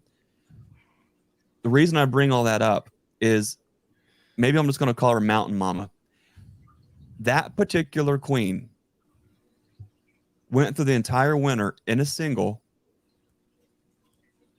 and they didn't hardly even touch the fondant. Where every other colony is in there, they're using it. This particular colony cruised through with even less winter resources than everybody else, and they came out. They came out of the spring when the weather was right, and boom, just started to explode. And I think that's a really important trait. Now, I love Hive Alive fondant, and I love the patties, right? And I love the frugal genetics of these queens. And all of our colonies did about the same thing. They kept the honey in reserve, and they would eat off the fondant. Okay. But this particular colony really stood out because they still had their honey reserves from the wintertime, and they didn't get up in the fondant and use that as an insurance policy. They were able to cruise with whatever they had just right inside the colony and cruise through. And they were about a 10 frame single when I had to pull her back. So I'm really excited to graft. I think I'm going to call her Mountain Mama. I'm really excited to graft off of her and see if we can get daughters to keep doing the same thing. That's huge. That is a super big deal to be able to produce that characteristic over and over and over again. You got to shut me up. I'll talk all day about queens. Yeah, hold on a second, Brian. I'm trying to find. I was trying to find the previous pictures from that day I went through, and it wasn't that packed out, but I do have the I don't know if I can find it here. Hey, let me I got an email here while you're hunting up that picture. Let me see if we can see this. Can you all see this? It's from Nathaniel Hampton. It says, "Good evening. Question for the stream team. Backstory here, and I'll show a picture here in a second. Backstory: had a large swarm 2 weeks ago. Tonight, the after swarms collected on the same tree, usually. 2 swarms of the size of a softball, and one was doublet. Each one had a virgin. Should I let the cluster try to make it or combine them? Currently have them each 4 frames of drawn comb in their own nuke box. I can combine tomorrow if recommended. Located in central Indiana." Here is, look at that. Look at the redbud. I know. Pretty. I was just going to say, I love that tree right there. But there's that, and then here's this one here. Oh my! There's 3 queens there. Looks like. Yeah. At least. I mean, I don't know what. Brian, paraphrase the question. What was the question? So, basically, he's just wanting to know: should he let each cluster try to make it or combine them? Oh. And I know, like the very first thing that I would probably ask would be, how many hives do you want? You know, it's early enough. Yeah. It, Yeah, that's and important. it is. I mean, it's early enough in the year that if each one has 4 frames of drawn comb, and you know, I mean, why not? I would say, why not? You know, if one of them, let's say that there is, 2 swarms were the size of a softball, one was double that, so you have 3 there. Let's say 2 of the 3 go out and successfully mate. We'll combine the other with the smaller. So there's options there, but that's my thought. The trouble with, I think, just putting all 3 of them in a box is remember a couple weeks ago we were talking about I had 3 swarms show up within the 15-minute stretch, all at the same time, all in the bee yard. One of them hit a hive stand, one of them hit an empty box, the other hit the Premier Foundation just sitting there on a stand. Turns out that 2 of those 3 were my hives. And they were the ones that were in they were in double deeps with 2 supers. They were way bigger than I even wanted to go in the winter with. I ended up catching them, and then the third mysterious one was a virgin. The third one was a secondary swarm off the primary swarm, if I had to guess. And so for me, I've always been in the increase mindset. Like if I've never believed there was only one queen in a swarm. And so if you spend any time actually looking, or you shake a swarm out onto a sheet in front of a box, you look, and if you have the eyes to see, you're thinking, oh my gosh, how is there 3 queens in here? So from the very beginning, the first swarm that I fool with, I seen there's 3 queens here. What's going on? So for me, I'm of the mindset to where when you look, like you'll see the mother queen will, like if you shake them onto a sheet and into a box, if you get her into the end of the box, the majority of that swarm marches in with her. But then you'll notice there's these little groupings that just kind of stay put. And if you look in that grouping, sometimes you'll find a virgin queen. For whatever reason, they have just imprinted and said, nope, this virgin queen is our queen. And the way I think about things, I would rather take the risk to see how many colonies can we make from that than to just play on the safe side and shake all 3 of those balls of bees into one box. I'd rather play the numbers game myself, and it's always seemed to work out pretty good that way, rather than wasting the queens. To me, it's like, why would you throw away $40, or why would you burn a $20 bill? Try to at least get them into a box, into a situation where they can maintain her, because inevitably God always provides. And every single time we get into this weird little place where we have a little bit of extra, and you think, well, I can't use that. I don't have a need for that. You just put it away, and then all of a sudden you happen to get in that next box, and you're thinking, well, where did this queen go? Or what happened here? And then you've got what you need. The provision is right there in the bee yard. That's an important thing to kind of keep in mind. Greg, I think I have this pulled up with the technology's okay. Looking back, this was, I think, April 6th or 7th. This is that queen right here, you see. And I on this particular video, I don't have it to the point where I pulled the brood out, but you can see how many bees there were. The brood was kind of in this area right here, just from here forward. 2-3 seams of bees, yeah. Like we got 1, 2, 3, let's just say 3 to 4 frames of bees, right? A few bees poking up through here. So that's that one. And then this is the other day. You got to look at it kind of close. Let me pull it over here. I'm having a hard time. I don't know why it didn't pop up where I wanted it to. So let me make that bigger. But if you look in here close, this was the other day. If you look, there are bees all up in here. If you probably can't see them, but there are bees all the way over to here. Even the outside seam. Yep. This was the day where I pulled that frame out that was so full, and they're all the way over to here, and all obviously packed over here. And they built all. Can you zoom into that drone comb there? Zoom into that. Or can you? How to do that? I don't know. I probably can, but I don't know how to do it. Are you seeing a heavy salt and pepper stalk? There it is. Can you see that? Go. Let's see. It's okay. Really, it is. There it is right there. Can you tell how pretty that is? Yep. Wow. Nice. Look how pretty those bees are right there. So you just got a beautiful. That. And yeah, so that's what they're looking bees. like. Yep. Nice. Mostly dark. Look right down in here, just real dark Mhm. and pretty bees. Yep. And they're so calm, man. They're just incredible. And so anyway, I don't know how to get it off of here now. That's okay. I just sit there and look at it. It's Yeah. amazing how much what the Wow. difference in behavior when you're looking at the bees and you're picking up on this little slight, oh, their color is a little different or this or that. It's just there is just a completely different vibe to this Appalachian mix up that we put together. Just a different vibe to them. And so it's like I see. Look at the dark ones there on the bottom of that Pierco. That's cool. Right there in Yep. the sea, but you got the white wax in here. But literally, look over here. I mean, the bees are over here on the Yeah. edge. They're Yeah, all clear about these over. seams. And that frame I showed you was probably one of these two frames in here. The one that was totally, it was one of these three frames right in here that was totally packed out. But Wow. anyway, I anticipate this thing just blowing up. That was from the period, I think, of about the first weekend in April until I think this past weekend. So in about 3 to 4 weeks, they did that. Pretty cool stuff. Anyway, we could talk about it all night, but That's awesome. Genetics matter, and it wasn't when we really started focusing. You know, we've all heard the same mantras. We all have had the mantras. We all say it differently.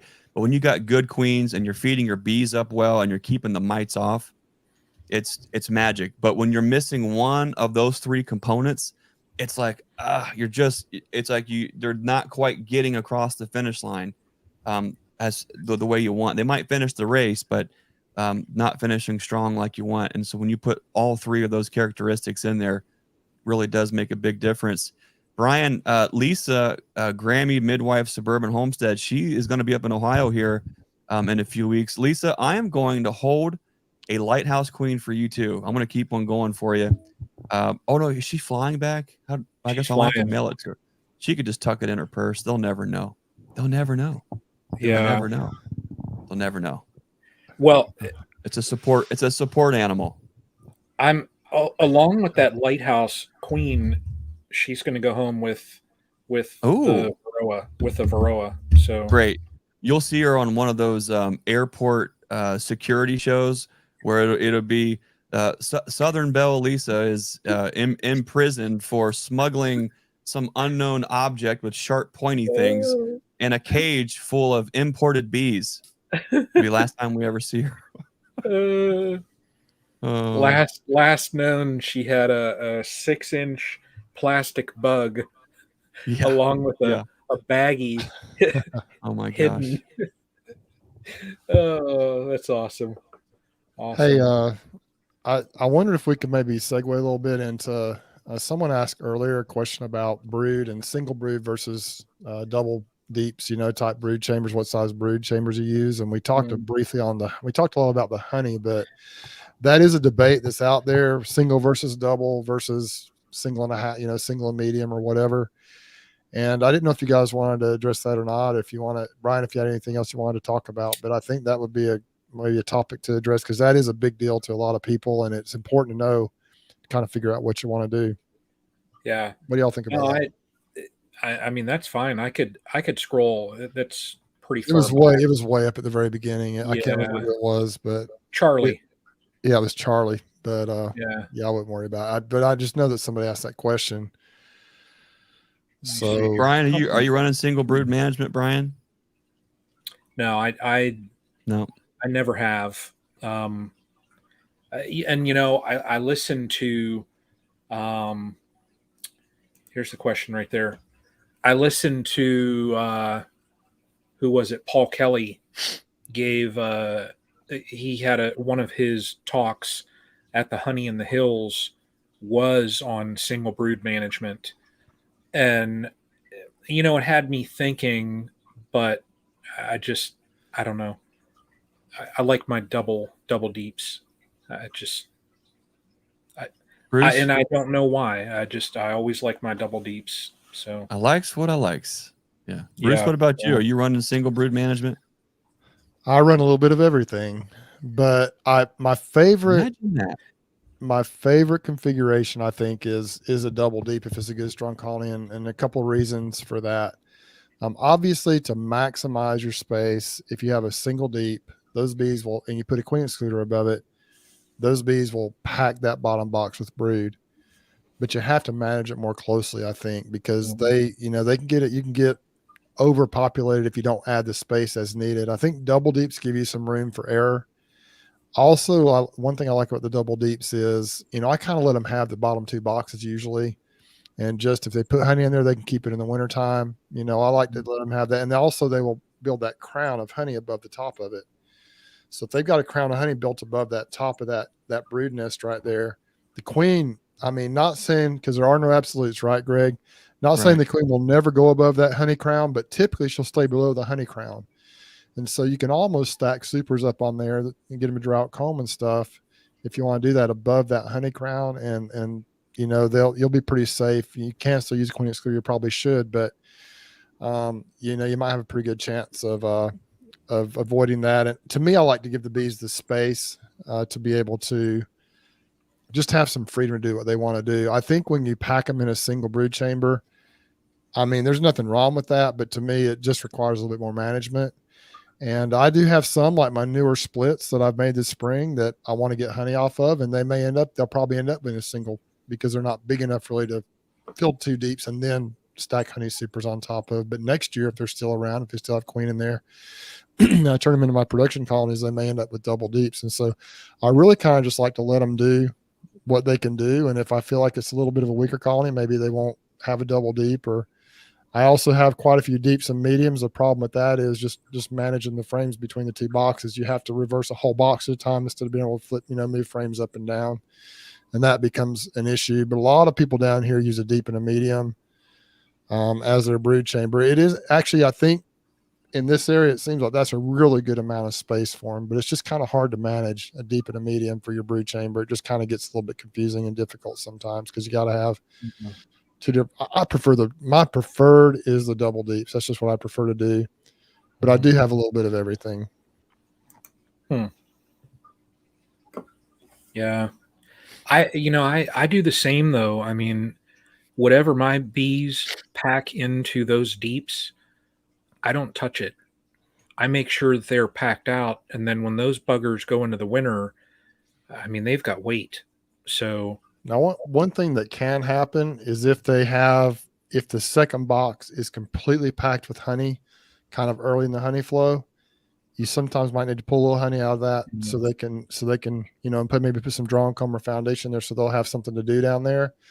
Otherwise, sometimes they'll backfill that space, even if they have honey supers on there. So you gotta manage it. You gotta see what's going on down there.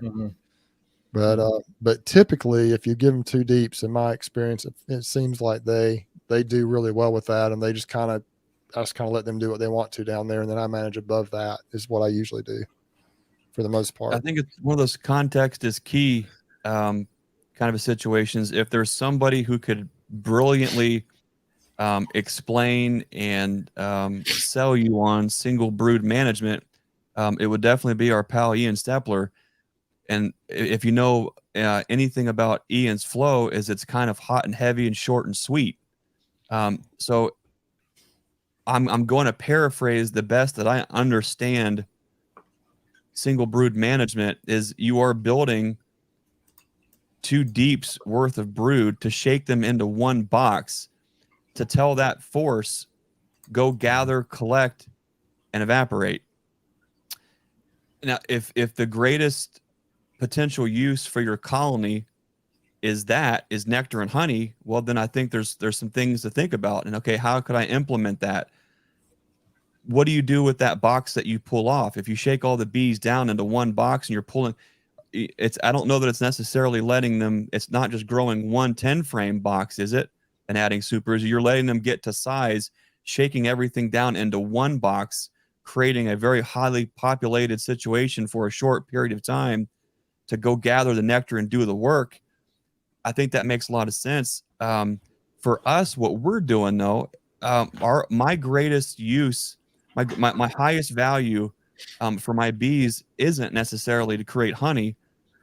Is I want to have them creating brood and as long as possible for me, so I can continue to make splits, make nukes, increase our colonies, charge up our mating nukes.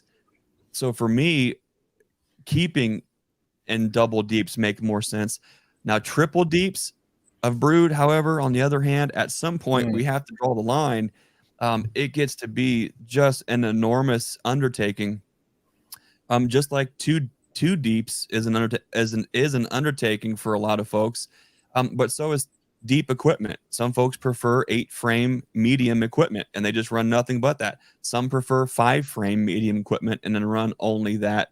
The name of the game is just, looking to see what the colony is actually doing. Where is their happy place? What do they want to maintain? And then try to lean their persuasions one way or the other that better suits whatever your highest value yield is. I definitely have tried it, and the bees do phenomenal. When you get that short window flow, and you got something that's in doubles just ready to go, and you shake them all down into one box, and you do have that mature field force in both boxes. Hey, that's awesome. What we do with that second deep is then I'll use all that capped brood is I'll go charge splits, or I'll just go make a bunch. I'll go put a bunch in 3-way boxes and then drop queen cells, right? So you can still do the same thing, but I think there's a lot more. It's more intense with how much time you have to put in it to do it.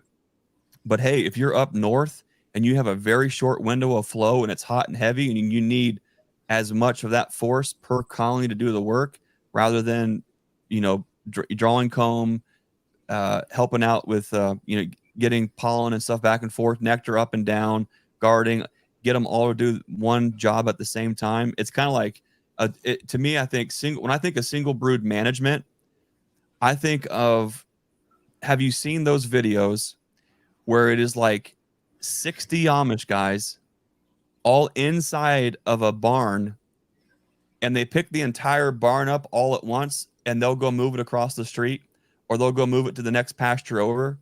Like, to me, that's single brood management where you have such an enormous show of force that you can accomplish great things in a very short amount of time. To me, that's single brood management. And I don't know that I have any kind of answers for that or how to do that better. But I think Ian does a great job of kind of laying out why, more importantly, he does that, and then into the nuts and bolts of how it works for him. So you let them grow into double deeps, and then you shake all the bees down and take the brood away from the second box. Is that what you do? When I think of single brood management, that's what I think about. Is I take the nurse and the nurse bees and the sealed brood out of the equation completely, and those feed splits, and just leave the box, just leave it jammed full of field force to gather. With one, but you got the one deep below, right? That still has the queen Right. and some brood in there. Okay. Yep. Yeah. See, I hadn't thought of that, but I have had people mentioning to me recently that the way that you just increase those numbers, that you kind of do that. You just increase numbers tremendously. And I do know the principle is with a huge field force, it grows logarithmic. I mean, it just shoots up. When you have, the more bees you have, it can go exponentially in the hive. It's not just twice the number of bees, it's twice the number of honey. Twice the number of bees might be 3 times as much honey. It's just, they can the reach is further, they can get more work done. And it's just kind of interesting how that works. I think that's the theory I've heard anyway, with these monster colonies and the honey they can bring in. So, wow. Hour and 45 minutes. We're almost there. Brian, there's still a couple more questions in there that we've started. There's probably a lot more. I don't know which ones you want to try to get into.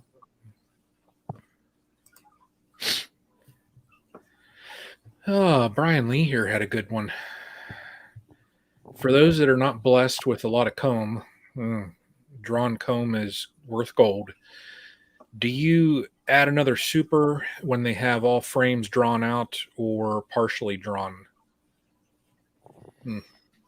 Yeah, I think so. Yeah.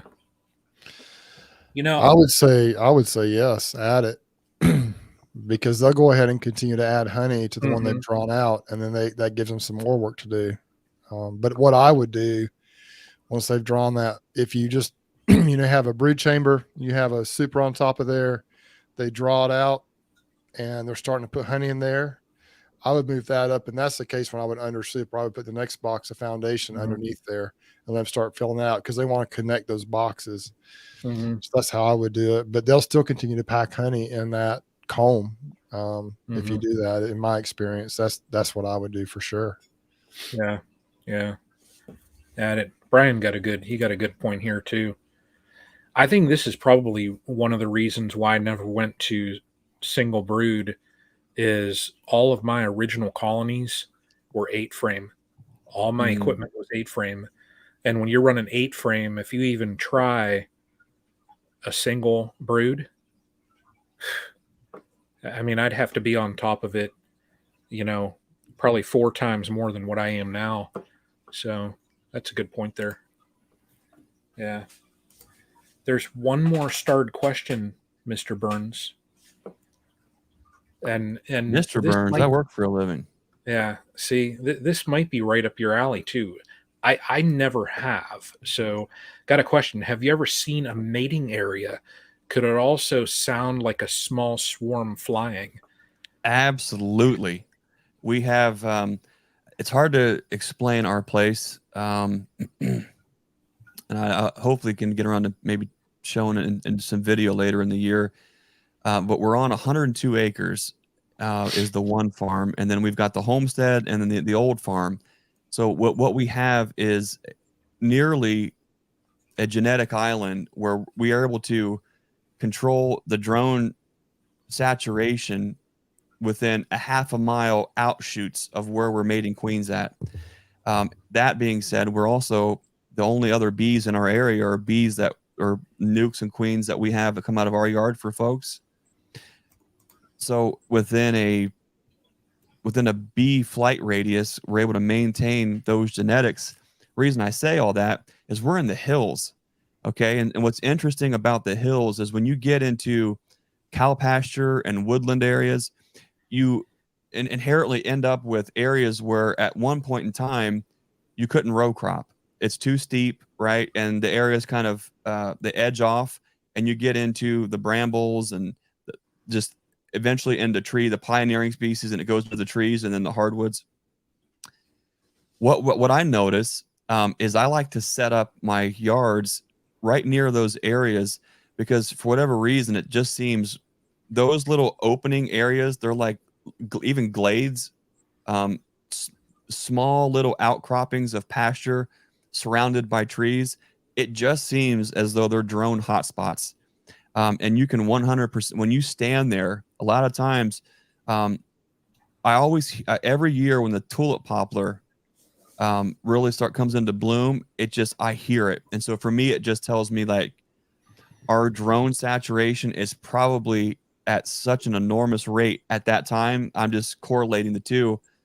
But without trying to describe the lay of the land, there's certain areas where we can get down below where our drones are, where our queens are, and we can get areas where we're up higher than where our drones are launching off.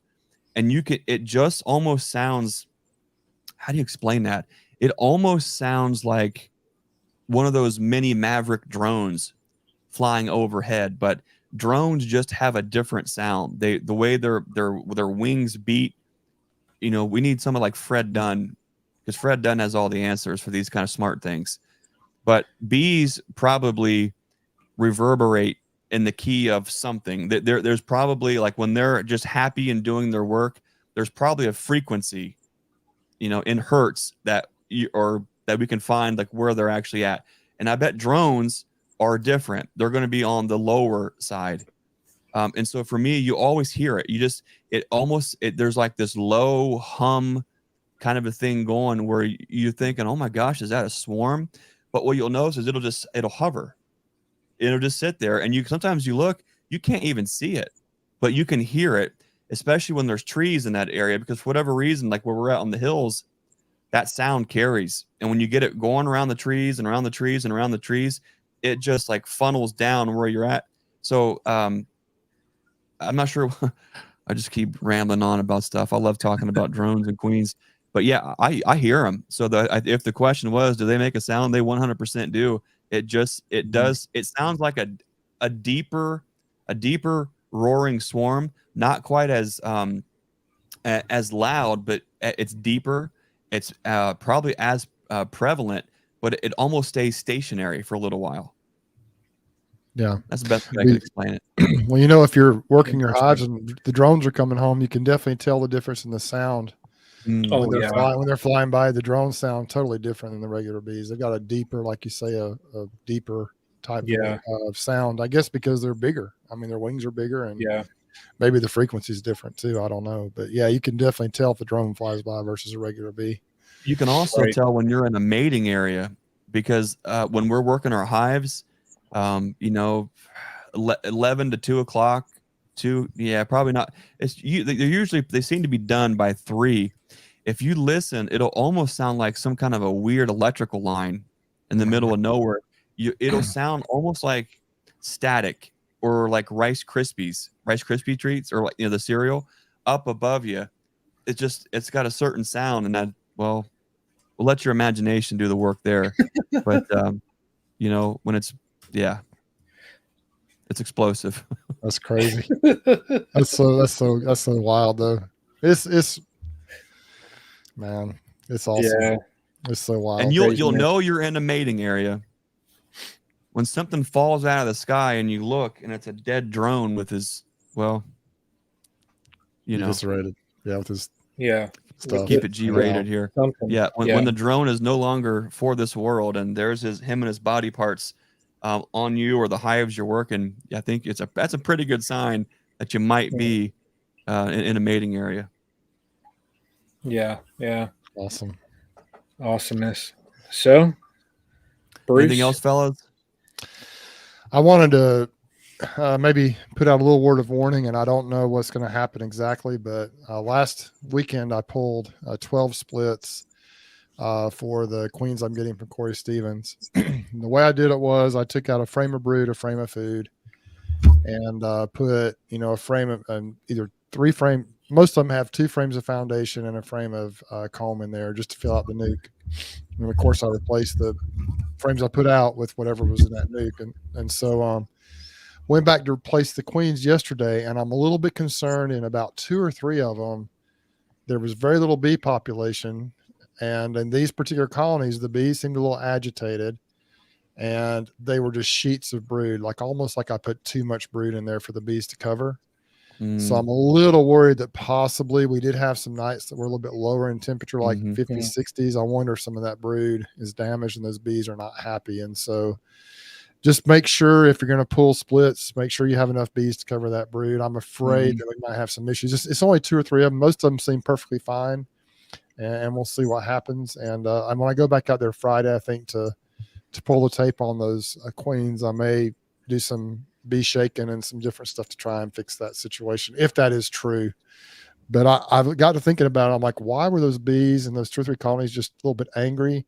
And why were there not hardly any bees in there? And I think I just dropped them in the same yard. And so if they have foragers on those frames, a lot of the foragers went back home.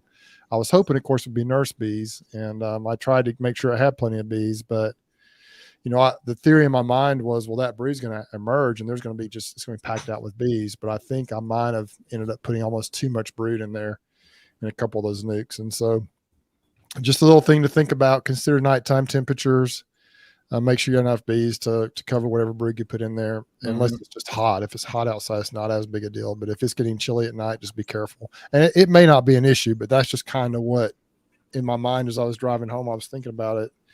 And because most of them were just perfectly calm and they were fine and no issues at all. They seemed to be perfectly fine, but there were 2 or 3 of them that were just weird. They looked weird to me. So anyway, that's just a little something I thought I would toss out there. I didn't think about it, but it's important. So it's hard to gauge that sometimes, though. Bruce, did you make those splits in the same yard, or did you move that brood in the boxes? Same yard. Yeah. I just dropped them, and I set them off. I put them kind of around the trees, out away from I didn't put them on the same hive stands as the other bees, but obviously the foragers are going to go home.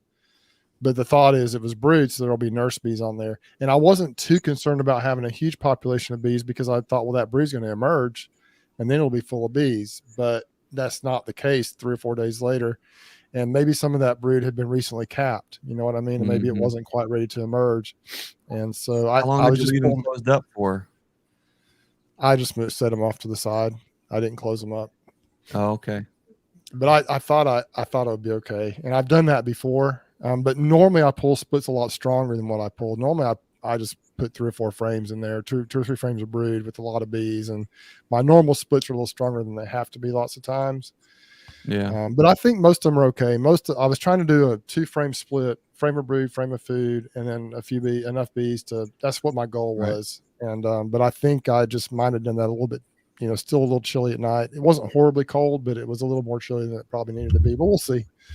Mm-hmm. But I will say too, I've got a video coming out soon on the pollination bees are home. If you've watched the channel at all the last few days, I had a massive swarm that I caught in the bee yard, and I don't know that it was from the pollination bees because they were real, like they stayed out there too long and they consumed their stores, and there wasn't a lot of swarm cells or queen cells or anything like that, not even a lot of brood. They were just kind of starting to lay again.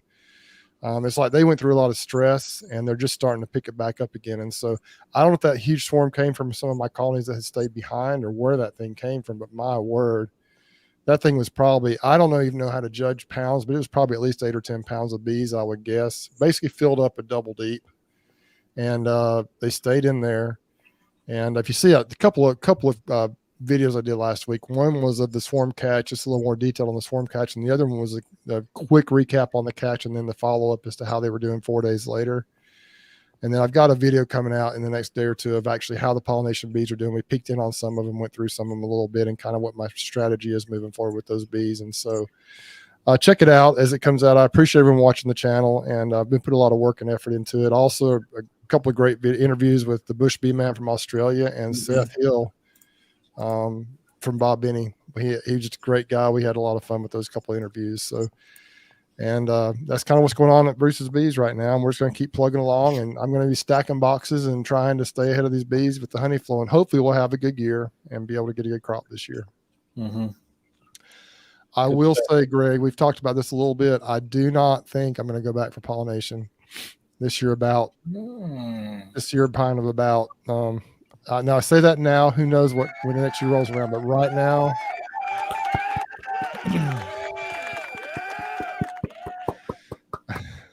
this was not a good year out there for us. We had a bad experience all the way around, and it's just I just don't know if it's worth it. So I don't need to go into a lot of details on that, but that's something I think we're going to back off on at least next year. I don't think I'm going to do that, and but we'll see.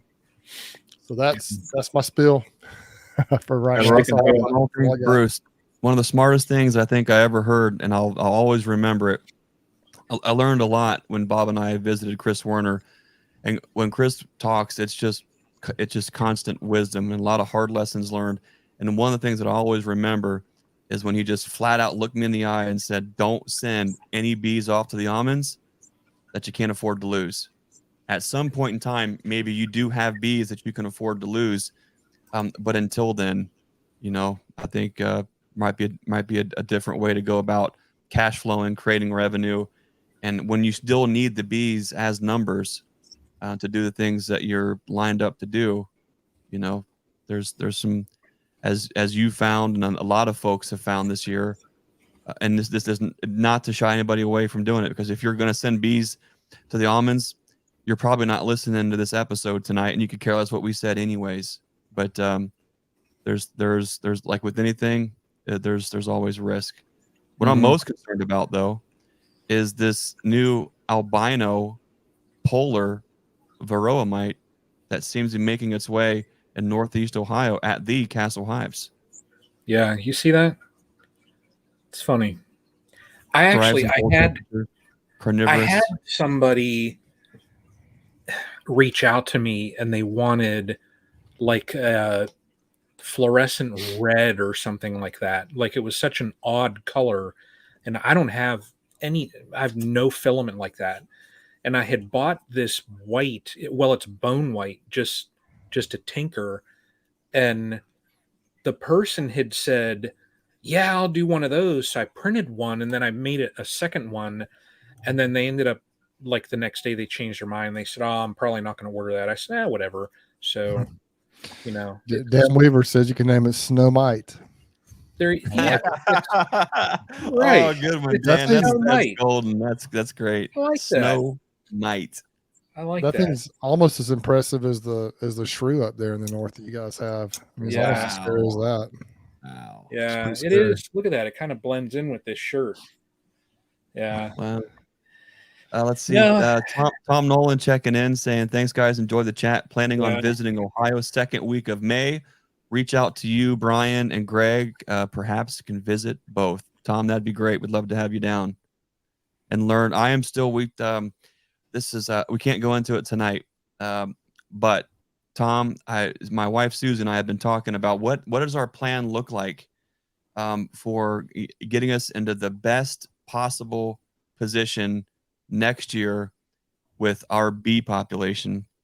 And I absolutely love the Instant Vape. I think it is the best oxalic acid vaporizer on the market. If you're using oxalic acid at all throughout the year, I 100% do not believe that there is a single silver bullet when it comes to treatments. I think as we were starting to scratch the surface with Ian earlier this year, as Ian and we were all kind of trying to formulate our plan, what does our integrated pest management actually look like? I think that it's important to understand that every product has a pro and a con, and every product might be the right one for you at the right time of year. That all being said, we're going to continue to use oxalic acid where oxalic acid makes sense. We're going to continue to use Apigard where Apigard makes sense. And the results that we've seen last year on the colonies that were stressed out, we probably shouldn't have put Formic on.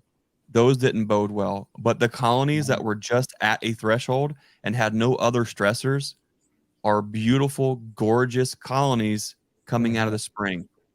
So there's a lot of nuance to no matter what it is. And there's a lot of nuance with Apigard even. If it's a stressed out colony or the colony is too small and they can't ventilate the colony. So Tom, hopefully we can connect when you're down this way, because we definitely want to incorporate Formic at the right time for the right colonies, because we saw really good success for the right colonies. Yeah, definitely. Oh, Brian, what's coming up this week with Brian at Castle Hives?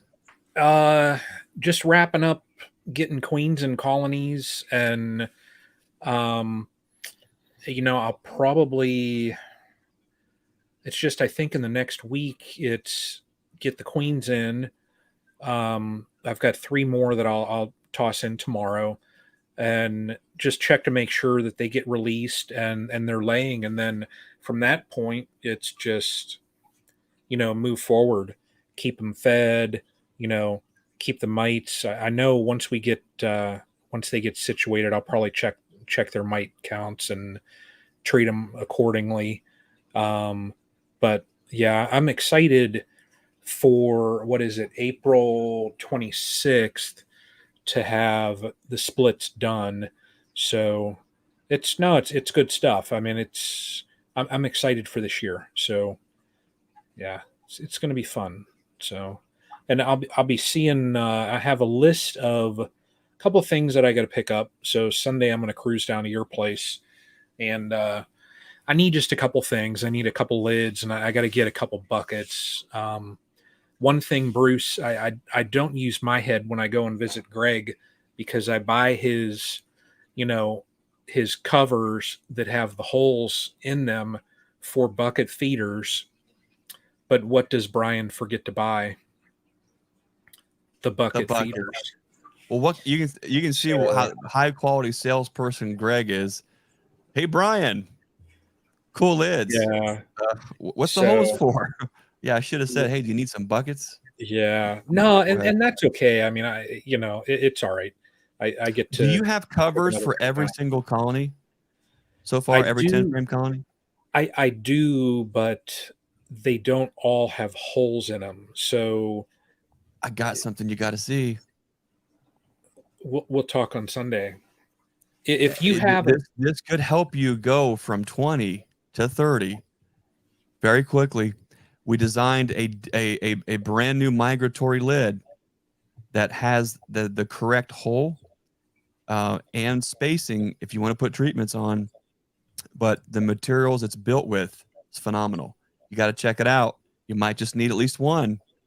There's only a few at the shop right now. I've got, I think right now I've got over 100 of them out in use, and man, do I love them. So I'm not teasing you. I'm not, Yeah. but I sort of am. You gotta check it out. Bruce, I'm going to talk to you from now on. So I don't think I'm going to Greg's on Sunday. Well, if you're coming to our place on Sunday, you're coming to see Ruth and Ricky Rorick for your horizontal hive pickups. You're also might be picking up your 3-pound package at Nature's Image Farm. We're getting ready to. Matter of fact, I know we're getting ready to jump off here for the night. We're getting loaded up and getting ready. We're delivering packages. We used to do it to a bunch of states and a bunch of towns, and it was just so exhausting. We had to really just trim it back. So right now anyways, Saturday we're delivering. We're looking forward to seeing everybody in the Florence, Cincinnati area. We'll see folks in Columbus. We'll see folks up in Cleveland, and then that's on Saturday. And then the following Sunday, we'll see everybody here at the farm. So just a reminder, if you're a Nature's Image Farm package customer, we'll see you this Saturday at the Cincinnati, Columbus, or Cleveland pickups. And then if you're picking up at the farm, we'll see you Sunday from 10 to 6. Looking forward to seeing y'all. I got to thank everybody again. You guys are awesome. You make all this possible for us to literally love the life we live the life we love. It's all because you guys are supporting us. You guys are awesome. And now, if you want to stop in and say hi, definitely let me know. Right now, we're completely sold out on packages and queens. So other than cruising through and shaking your hand, might not be a worthwhile trip for you. But we're one thing. It's just us three talking, so I'll just put it out there. It's just when us. we sold our queens this year, we only pre-sold what we 100% knew we could make in the time frame that we wanted to get those orders out. Right now, I'm really excited. I can't let them go yet, but with how the bees look, with our numbers, and with the equipment that we have and that we're currently building and dipping, we're going to be able to raise a lot more queens. So we might have some availability earlier on in June and in July. If you ordered in July and you wanted them in June, if we can make more, we'll give you first dibs to bump your orders up. But long and short of it is, we're going to have a lot more availability if everything continues to go as smooth and as well as it has so far. So I'm really excited to get even more of our queens and more people's apiaries. It's not just a queen to us. It's not just a critter that's laying eggs and good for you, good for us. This is a part of our family and a part of our farm's legacy. This is what we're putting our hands to. We're thinking about nonstop what we're doing as a family together today. I've got Luke and Jake are assembling boxes, drilling holes. Izzy and Susie are wax dipping everything. We had orders that we were shipping out for those Georgia queens. It's all hands on deck. And I just always have to take a minute and realize, man, we're spending every day doing what we love. And I can't thank everybody enough for all your support to make that happen for us. Without you guys, we couldn't be doing this. So if you get tired of hearing us say thanks, I'm sorry. There's going to be a lot more gratefulness and thankfulness in the future. That all being said, looking forward to seeing everybody here soon. At some point, when all this settles down, Susie and I are going to be back to Sunday night homestead chats. There's so much we want to talk about, but when given the choice of sleep or get on and talk more, we got to get a little bit of sleep. So other than that, Brian, looking forward to seeing you Sunday. A bunch of folks here. You'll see Tom Nolan in May. We'll see Lisa here in a few weeks. And Ruth and Ricky, we'll see them Sunday, and a bunch of other folks. I appreciate you guys. You guys are awesome. And Brian, final thoughts, final words. Final thoughts. Appreciate everybody watching. Appreciate all the super stickers, super. What else are they? Super chats, super thanks. Any of those supers. Just want to thank everybody for tuning in and watching us. So, Greg, what do you say? What's that saying that you have? I know you say. As always, we remind everybody, to be the lighthouse and be the change you want to see in this world. We'll see you next time. Thanks for watching.